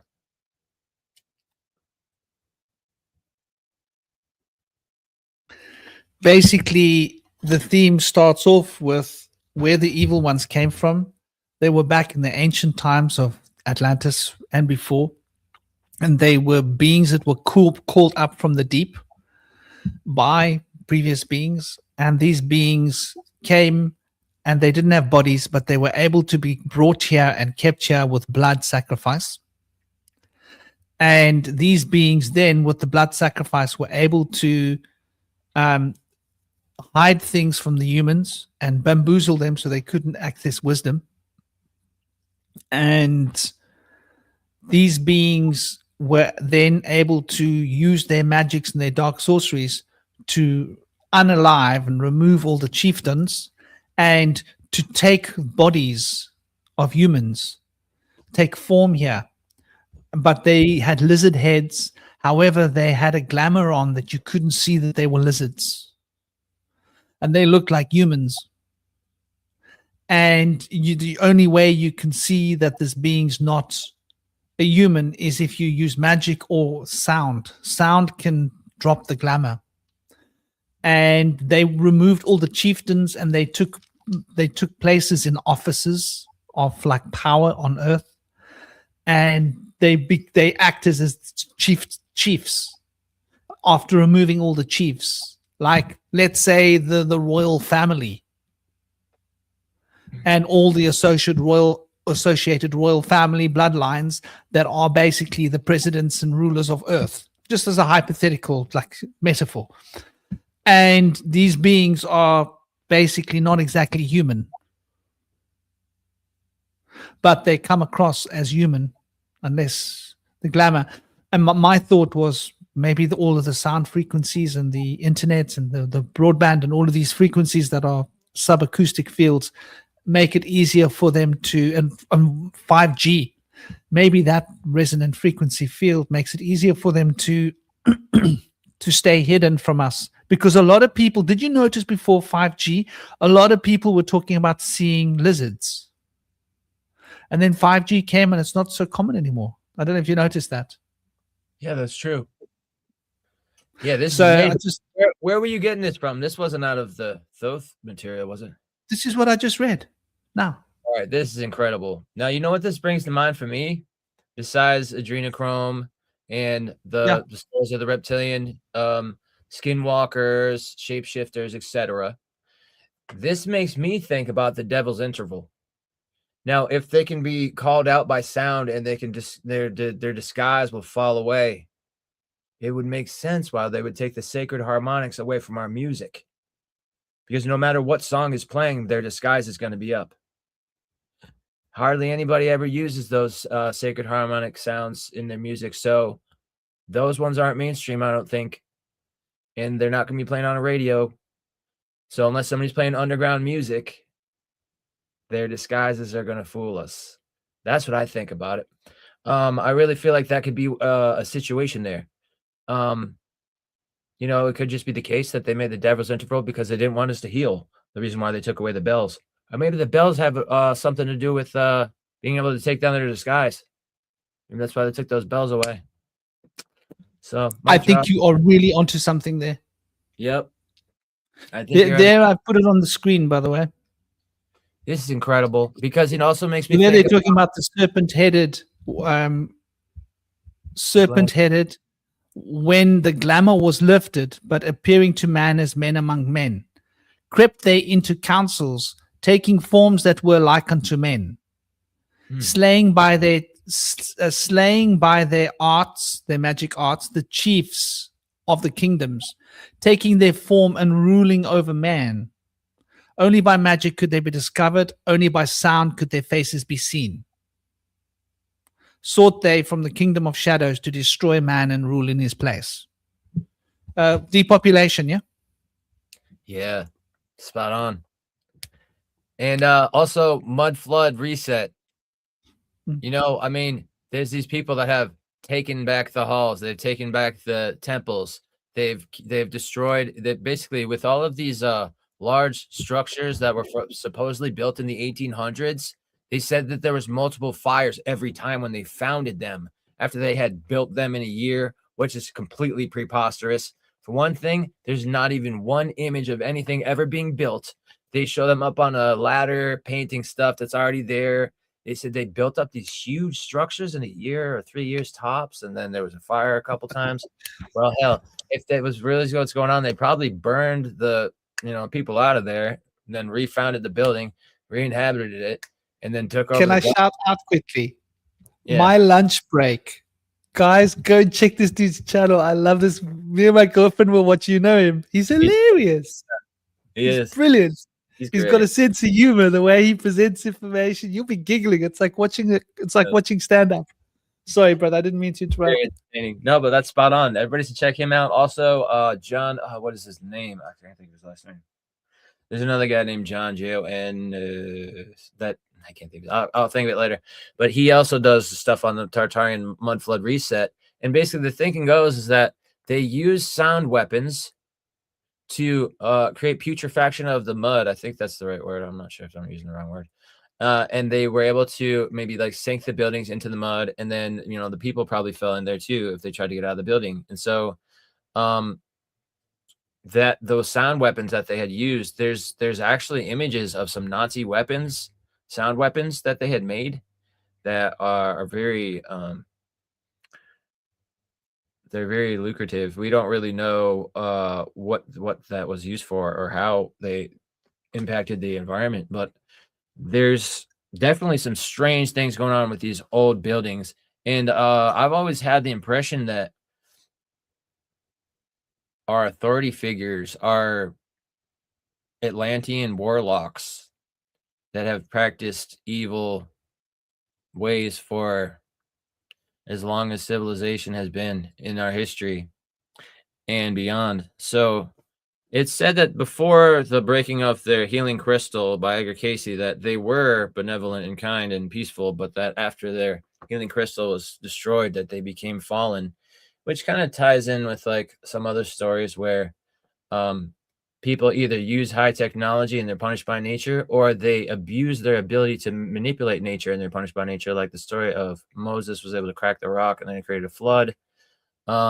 So like there's these various stories, but they do tell about like an evil race of people that had came over to rule over mankind. And so this is basically like the telling of the story of the lost matriarchy, where like a fallen patriarchal regime came over, destroyed all of our sacred wisdom, replaced it with nonsense that's like leading us into like confusion and our detriment, gave us a food and medicine and hygiene product weapon system so that everything that we use makes us weaker and more desperate for help. And then we have to go pay to be able to be healed. We have to pay to be able to live on a building.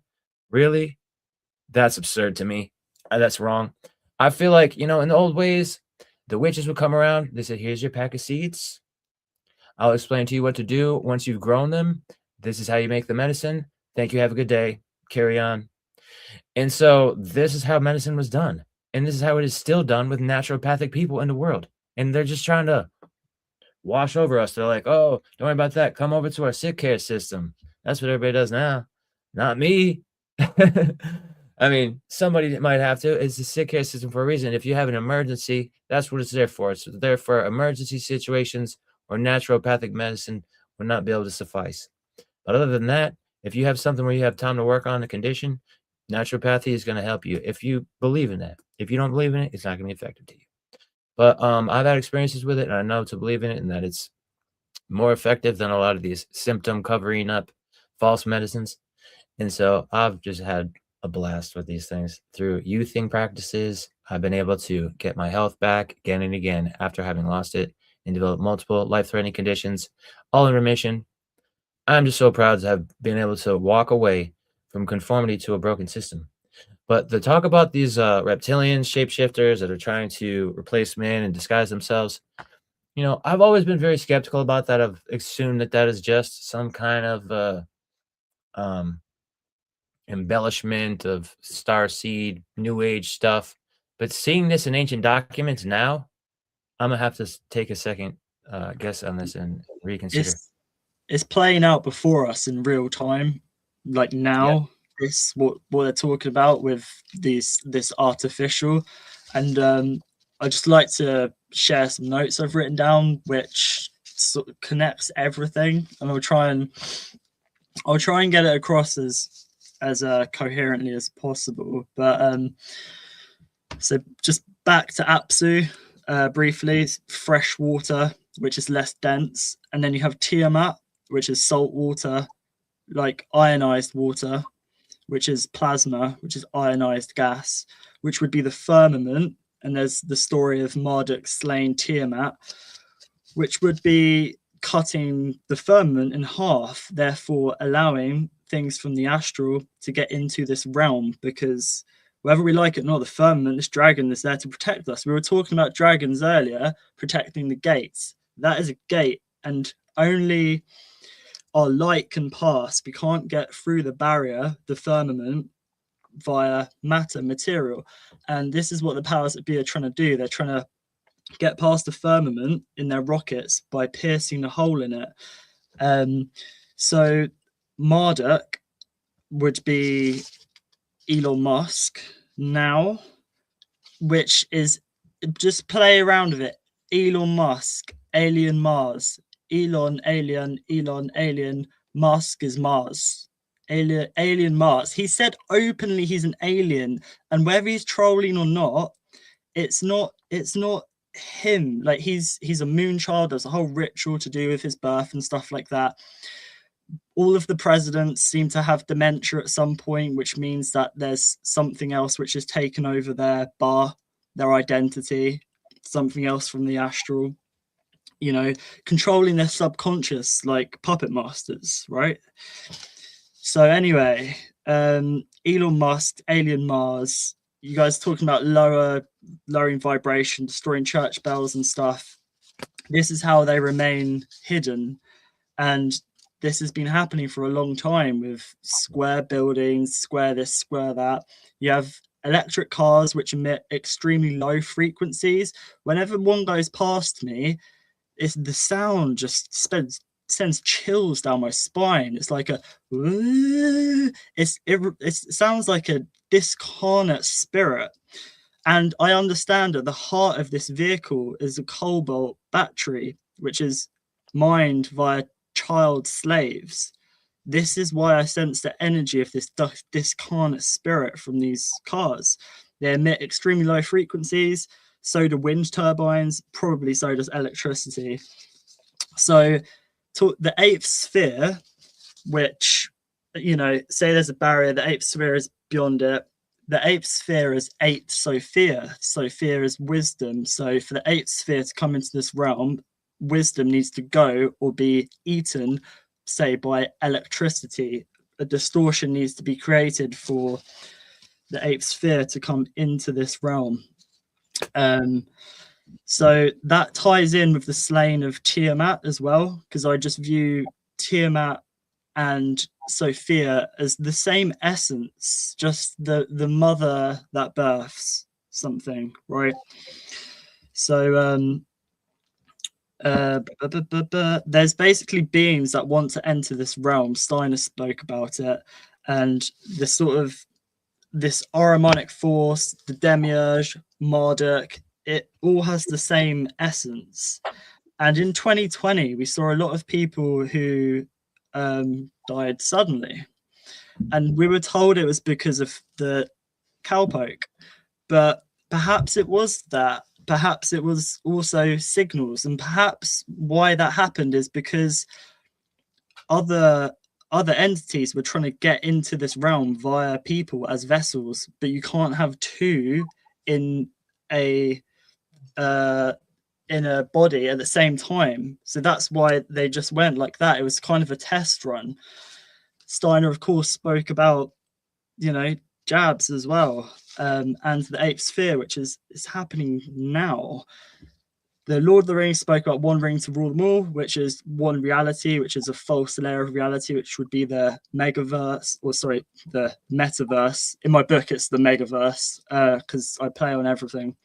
So the metaverse is the one ring to rule them all, the one false reality layer, which would be created by this alien Marduk, Demiurge, Ahriman, Elon Musk, now on our timeline. And they're trying to create a false layer, but first they need to make this one as unbearable as possible, so people want to go into this different realm, this amazing virtual reality where you can be and do anything, because they make it so difficult for you to dream in this world. So step into their dream world where you can see a better reality. So the story of the Demiurge, perhaps it happened in our past, but I just view it as it was a warning, and it's happening now. And this book, this shows us that it comes and goes in cycles, and we really need to realize that this is all playing out before us right now. The powers that be are trying to create a rip in space-time. Let's talk of us going from 3D to 5D, from a lower density to a less dense reality. We're going from one yuga to another yuga, Pisces to Aquarius. We've just been through some major shifts of Pisces going into Aries at 0 degrees, and there's a new rebirthing energy. And this year is an X, a 10, or it's a kind of, we're still at a number 9. Well, we're still in a snake year, really, which in Hebrew, the Tet, the number 9, is a paradox. And we were talking about paradoxes earlier, and we're just going through this paradox right now, and there's very powerful energy to birth stuff. And I think that there's a lot of untapped potential. It's our subconscious, where if we don't sink into it, go into it, and don't merge with our subconscious to our conscious mind, which our subconscious is about 95%, give or take. The dormant junk DNA is also 95%.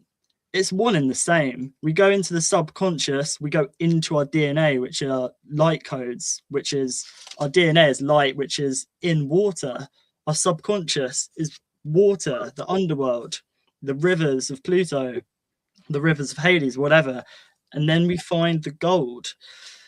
So where I'm going with this is that when I'm hearing Thoth speak about all this stuff, it's just some dots I've kind of connected, because I always go for the essence, not like, oh, there was this date and that day. It's like, no, it's just energy, and there's just all one energy. So timelines don't matter. It's just happening now. But we can kind of see how things have happened with the old world, Tartaria, which may have been built by giants, Nephilim, who are more connected to the realm of Nephilim.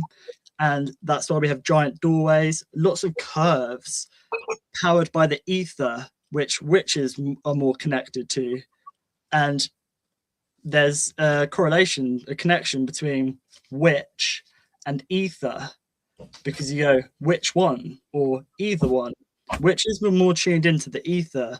That's why they had to get rid of them. And then we can follow the timeline down of the Flexner report, getting rid of homeopathy, which is more feminine. You take little circular balls. It's about remembering. Get rid of that. Bring in the more masculine jab, inject people, suppress, keep pushing, suppress it down, get rid of the dragons, don't tap into your subconscious. This is how things get into this realm, I believe, is when the mind is split.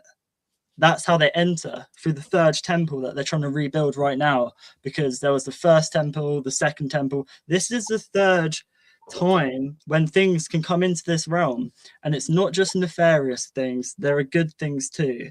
And I've heard that things outside this realm, gods or whatever, they can't come in and help us. They just have to help guide us, I guess.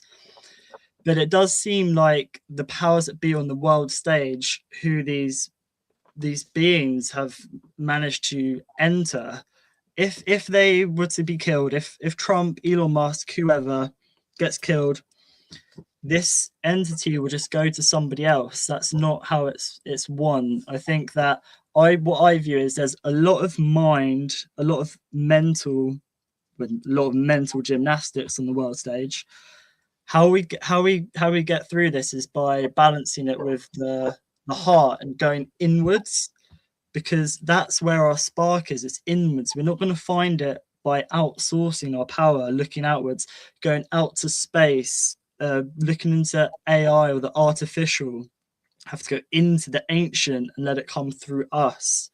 So that particular bit you read, Franklin, is so powerful. And I think it's so important. And also Thoth mentions dying many times. Whether he actually died or whether to die just means to change, shed skin of what you thought you once knew, like a snake, like a dragon, to become something else again and again and again. Not when you die, but when you're alive. When you're alive, you have to die to change many times. Etymologically, it fits as well, with multiple dice. Dye in your clothes, you dye it different colors. Even the word die in Chinese means something really interesting. I am planning to do a video on this one time. But yeah, anyway, I'm going to stop rambling now. Well, that's beautiful. You went on a lovely volley, and it was very on point. Very on point. I was trying to find, and I don't think this is correct. I don't think that she suggested 2/3 were. So this scented letter is based on the Mahatma's letters to AP Sinet, often associated with the scented letters from Madame Blavatsky, right, which were often received or managed by Blavatsky. It was suggested that a very large portion of humanity was soulless,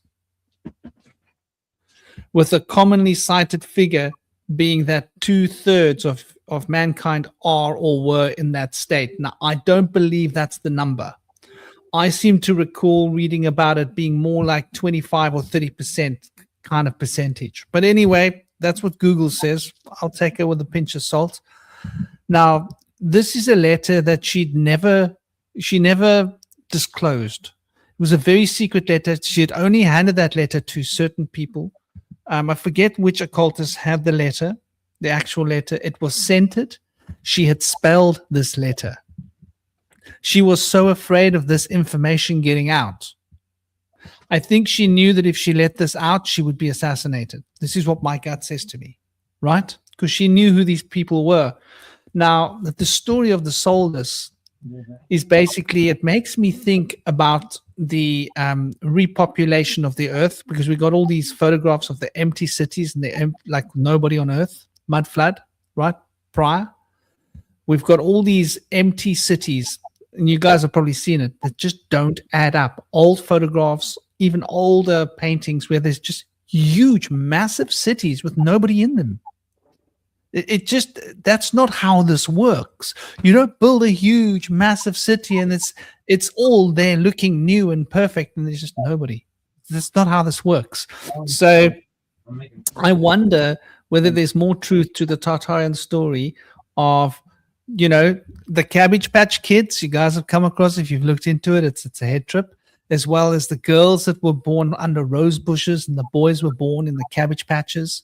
And there were all these orphan trains, and the numbers have been hatched. And when people do deep research into it, they find out there were a lot more of these orphan children. And then there were these adverts and these photographs and all sorts of evidence and in the newspapers about people buying children, and that these children were engineered and put into special boxes. They weren't born of humans. Like, who are these soulless ones that are taking over the earth? Right? You look for it.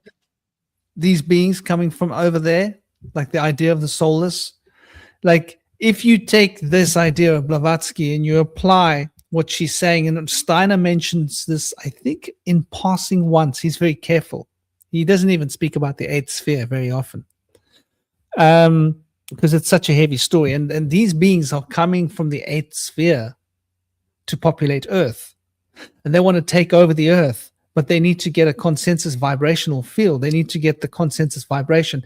And so it's sort of, if you look at just exactly how deranged humanity has become, you can almost see that maybe there is a huge contingency of humans that aren't exactly humans. Maybe they're hybrid.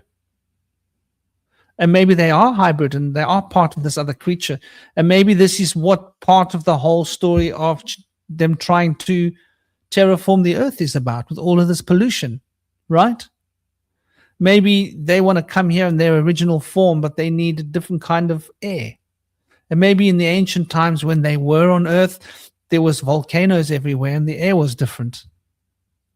And then the Earth cooled. Maybe they need a hotter climate with more toxic. Maybe they don't breathe air like we breathe. I don't know the answers, but I just thinking about this piece that we're reading here and the Blavatsky story, and it just seems really like interesting, you know, what we are witnessing, like you were saying, you know, Toby, and you just scratching by the way, Toby, I did some research into what you were talking about a year and a half ago when I was having a conversation with my love. And so the graphene, right? Graphene is a single layer thick, 6 graphene nanoparticles grafted together in a hexagram form, right? Graphene oxide. Sorry. Now, those water filters that they're putting into the UK are graphene oxide water filters. If you Google, does graphene oxide dissolve in water? The answer is no. Technically, it doesn't dissolve, but it does leave a colloidal element in the water of graphene oxide, which is monatomic graphene oxide from those water filters. Just by the way, just so you know. And then when you go and Google like 20 years of drinking colloidal graphene oxide, the stuff gathers in your organs, your spleen, your kidneys, your liver, your lungs. It affects your central nervous system. It basically disrupts your DNA. There's a whole host of things. And the graphene mining in Africa is a big thing. Graphite mining, right? Where is that? Close to South Africa. So what is all the graphite for? My girlfriend was asking me because she used to live in this African country. And I said, well, it must be for making graphene. Because I believe that the contrails in the airplane fuel might be graphene. And graphene, when it's in its monatomic form, I'm sure it can travel through cell membranes, through skin, through lungs, enter into your blood system. And so graphene has got interesting electrical properties.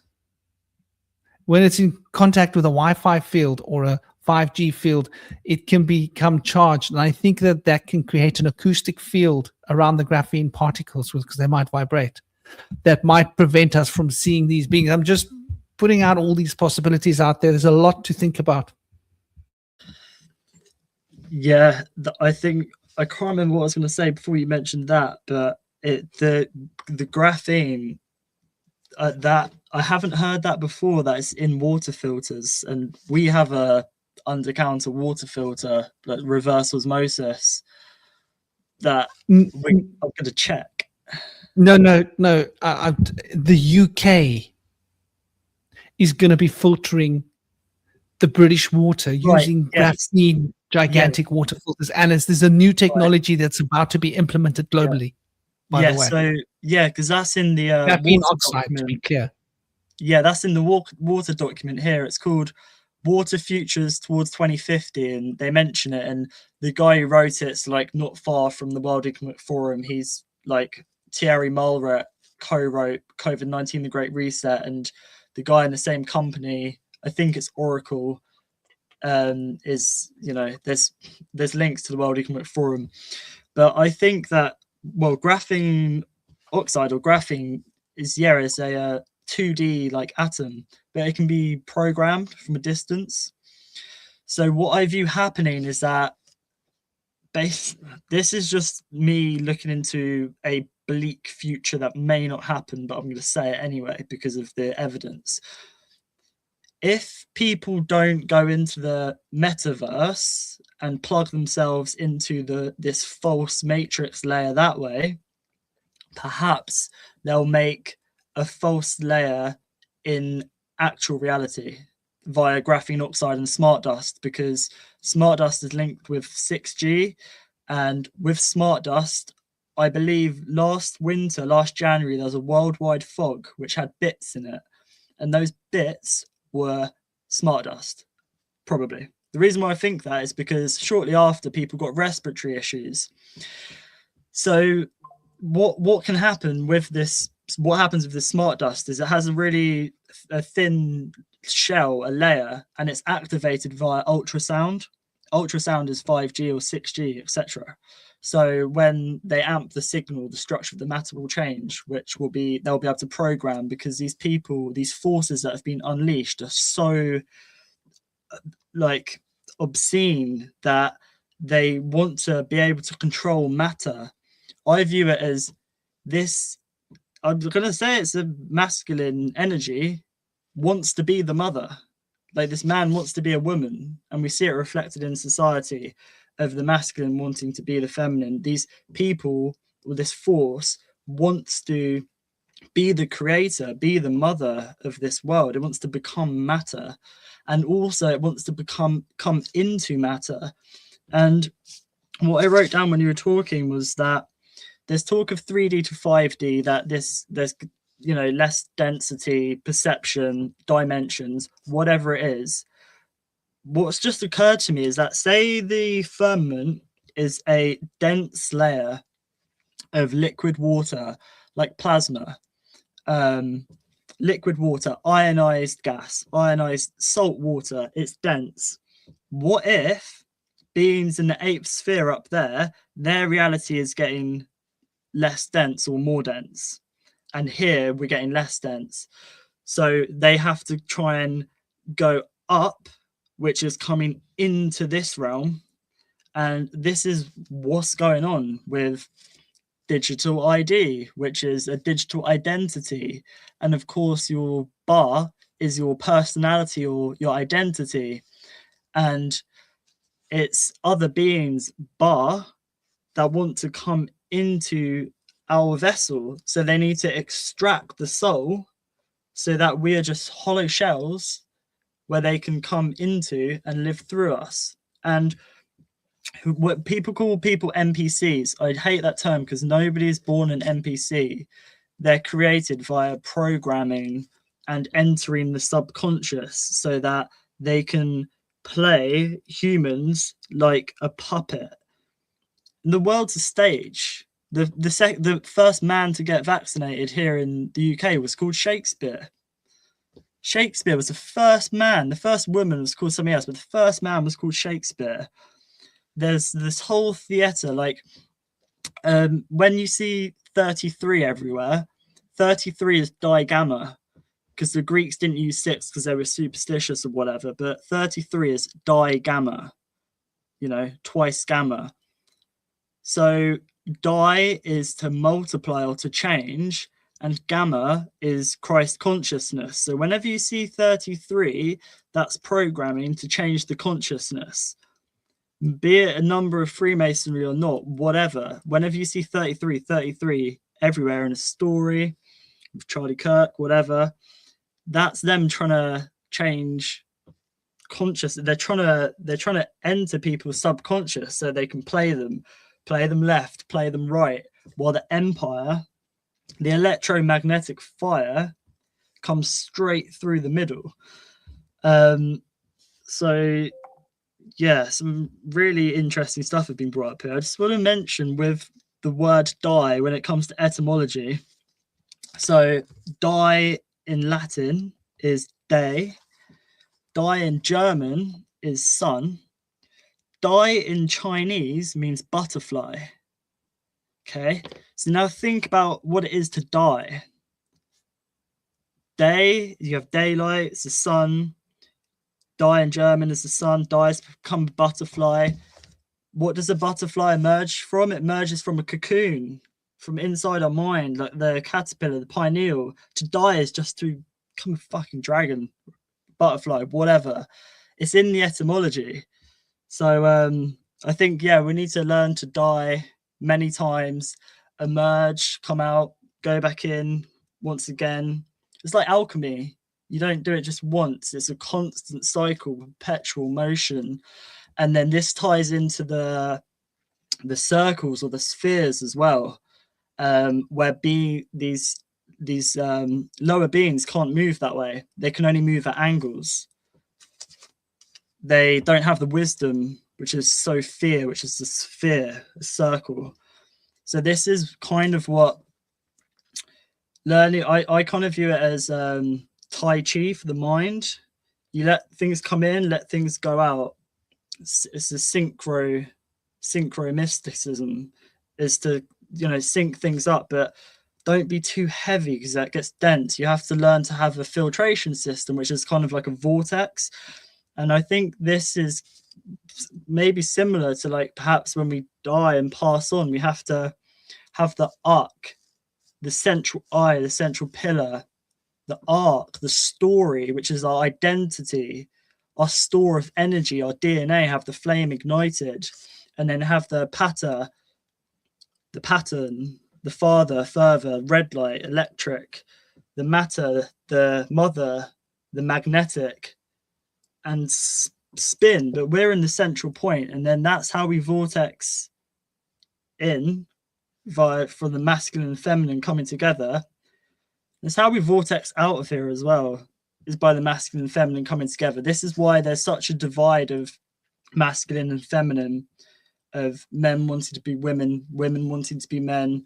The kind of, we were talking, Cosmic was talking earlier, and it was kind of about transhumanism, which is the agenda, the end game is for us to be in a trance humans, just sleepwalking in this dream, which is a dream from which we must be waking many times to reveal deeper truths. But if we're just sleepwalking, who is controlling the vessel? Because it won't be us, it will be these other beings from the eighth sphere.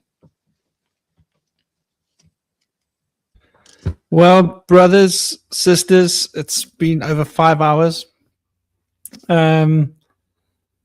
been a long one. We'll have to pick this up next week. Maybe we'll do something during the week. Yeah? I'm down for it. I'm around on Tuesday and Wednesday. So maybe Tuesday? Sounds good with me. Are you? In the morning? So yeah, people, we might be on, like, what time is it? The same time as last week or different time? Like, we didn't get on last week. I had like a big day on Tuesday. My son, his mom, I had to play referee, and then she ran off. She went off, and I had to babysit him. And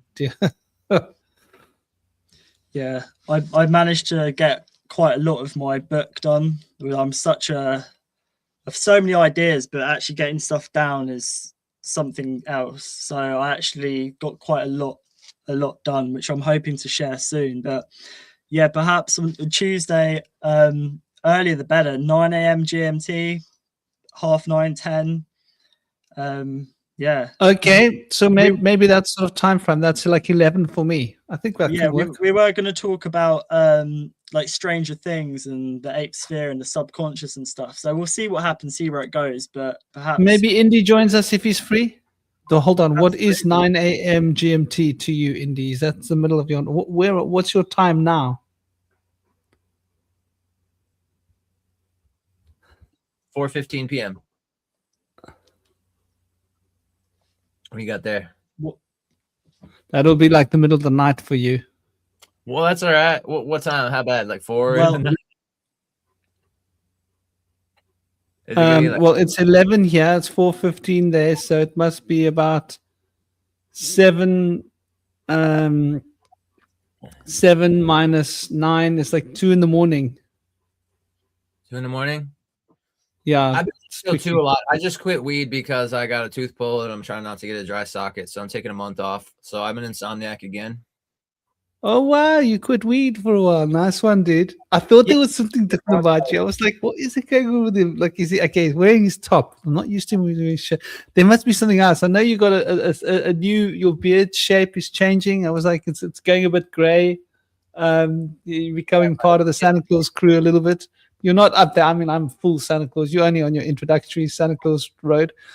But that's what it was. I was like, the dude wasn't skinning up. I was like, duh. That's what was different. Like, how did I miss that? Like, Indy didn't even have a single spliff in his hand. I don't know how I missed that, brother. Exactly. Now you But know good on you, man. Good. It's nice to take a break because when you do enjoy it again, it's gonna be like it's your first time. You're like, I'm a virgin, smoking like a very first time, like a virgin. You're gonna have fun when you do, bro. Say that much. I've done it before. I got to make sure I don't overdo it. I tried to go right back and smoke a blunt the first time last time. I'm glad I did. My third eye open in the waking state. You'll save a lot of money. Oh my god! You go into tiny little blunts, and you grade your way up slowly. I'm trying to never go back to tobacco. I want it out. I'm addicted to tobacco. I don't even smoke weed. I just smoke blunts only. So people's like, want to hit a bowl? Does it have tobacco roaches in there? No. So I gotta get away from that. You know what I mean? It's not good for my hair. Isn't a blunt without tobacco? A blunt is tobacco. It's made of tobacco. Is that with tobacco? Okay, I thought a spliff was with tobacco. Anyway, it's whatever you. Spliff has tobacco inside the wrapper. The blunt is the wrapper is tobacco. Right. It's just the green on the inside, and there's the tobacco wrapper. Yeah, that's right. Yeah, that's right. So, but now it's gonna be great, man. I'm so psyched. And like, you know, when this happens, I get a flood rush of like information. I just wrote 2 articles in the last like few days. Wow. And I got like 20 hits today. Things is going great. Indy's gonna be doing a lot of housework this week. Yeah, reorganize everything, put everything up. I'm on it like a bonnet. I'll have to pick everything up, come underneath, put it back. Indy's gonna be busy. He's got a busy week. By the end of the month, he's gonna be like, I don't know if I want to smoke again, man. I'm much more productive without it. I don't want it for my own sake, but for me to be around other people, I'm gonna need to smoke unless I do some serious spiritual work and work on my fury. It just comes out. Little things piss me off when I'm going through tobacco withdrawal right now. So I'm extra sensitive. Yeah. But I gotta use nicotine is your enemy. Yeah, I gotta use the cannabis isn't the problem. It's the nicotine, man. The withdrawals from nicotine is hectic. The weed, like you can turn it on, you can turn it off. God. It's like, you know, it's mild, but the nicotine. I've heard nicotine's good for parasites, though. And I take this, and I'm good. But if I don't have this, I'm like yelling at everybody. I'm like, let's see what it's got in there. What is that? I'm struggling to see it. It's going to be homeopathic, so you're not going to recognize the Latin names, but it's flowers. It's made from flowers. And so like a Bach remedy concoction, basically.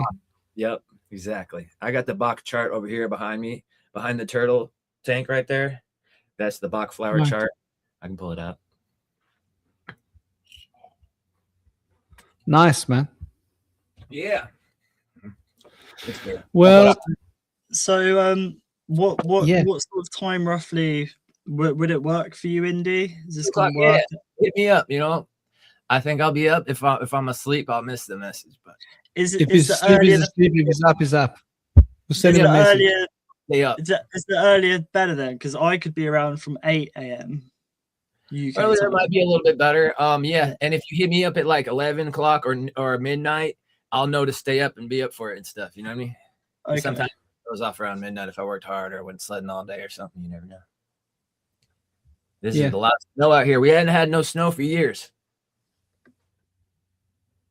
And it never stuck. It was like, we're going to have a big storm. It always melts in the morning time. I'm like, I got to go sledding before the sun comes up.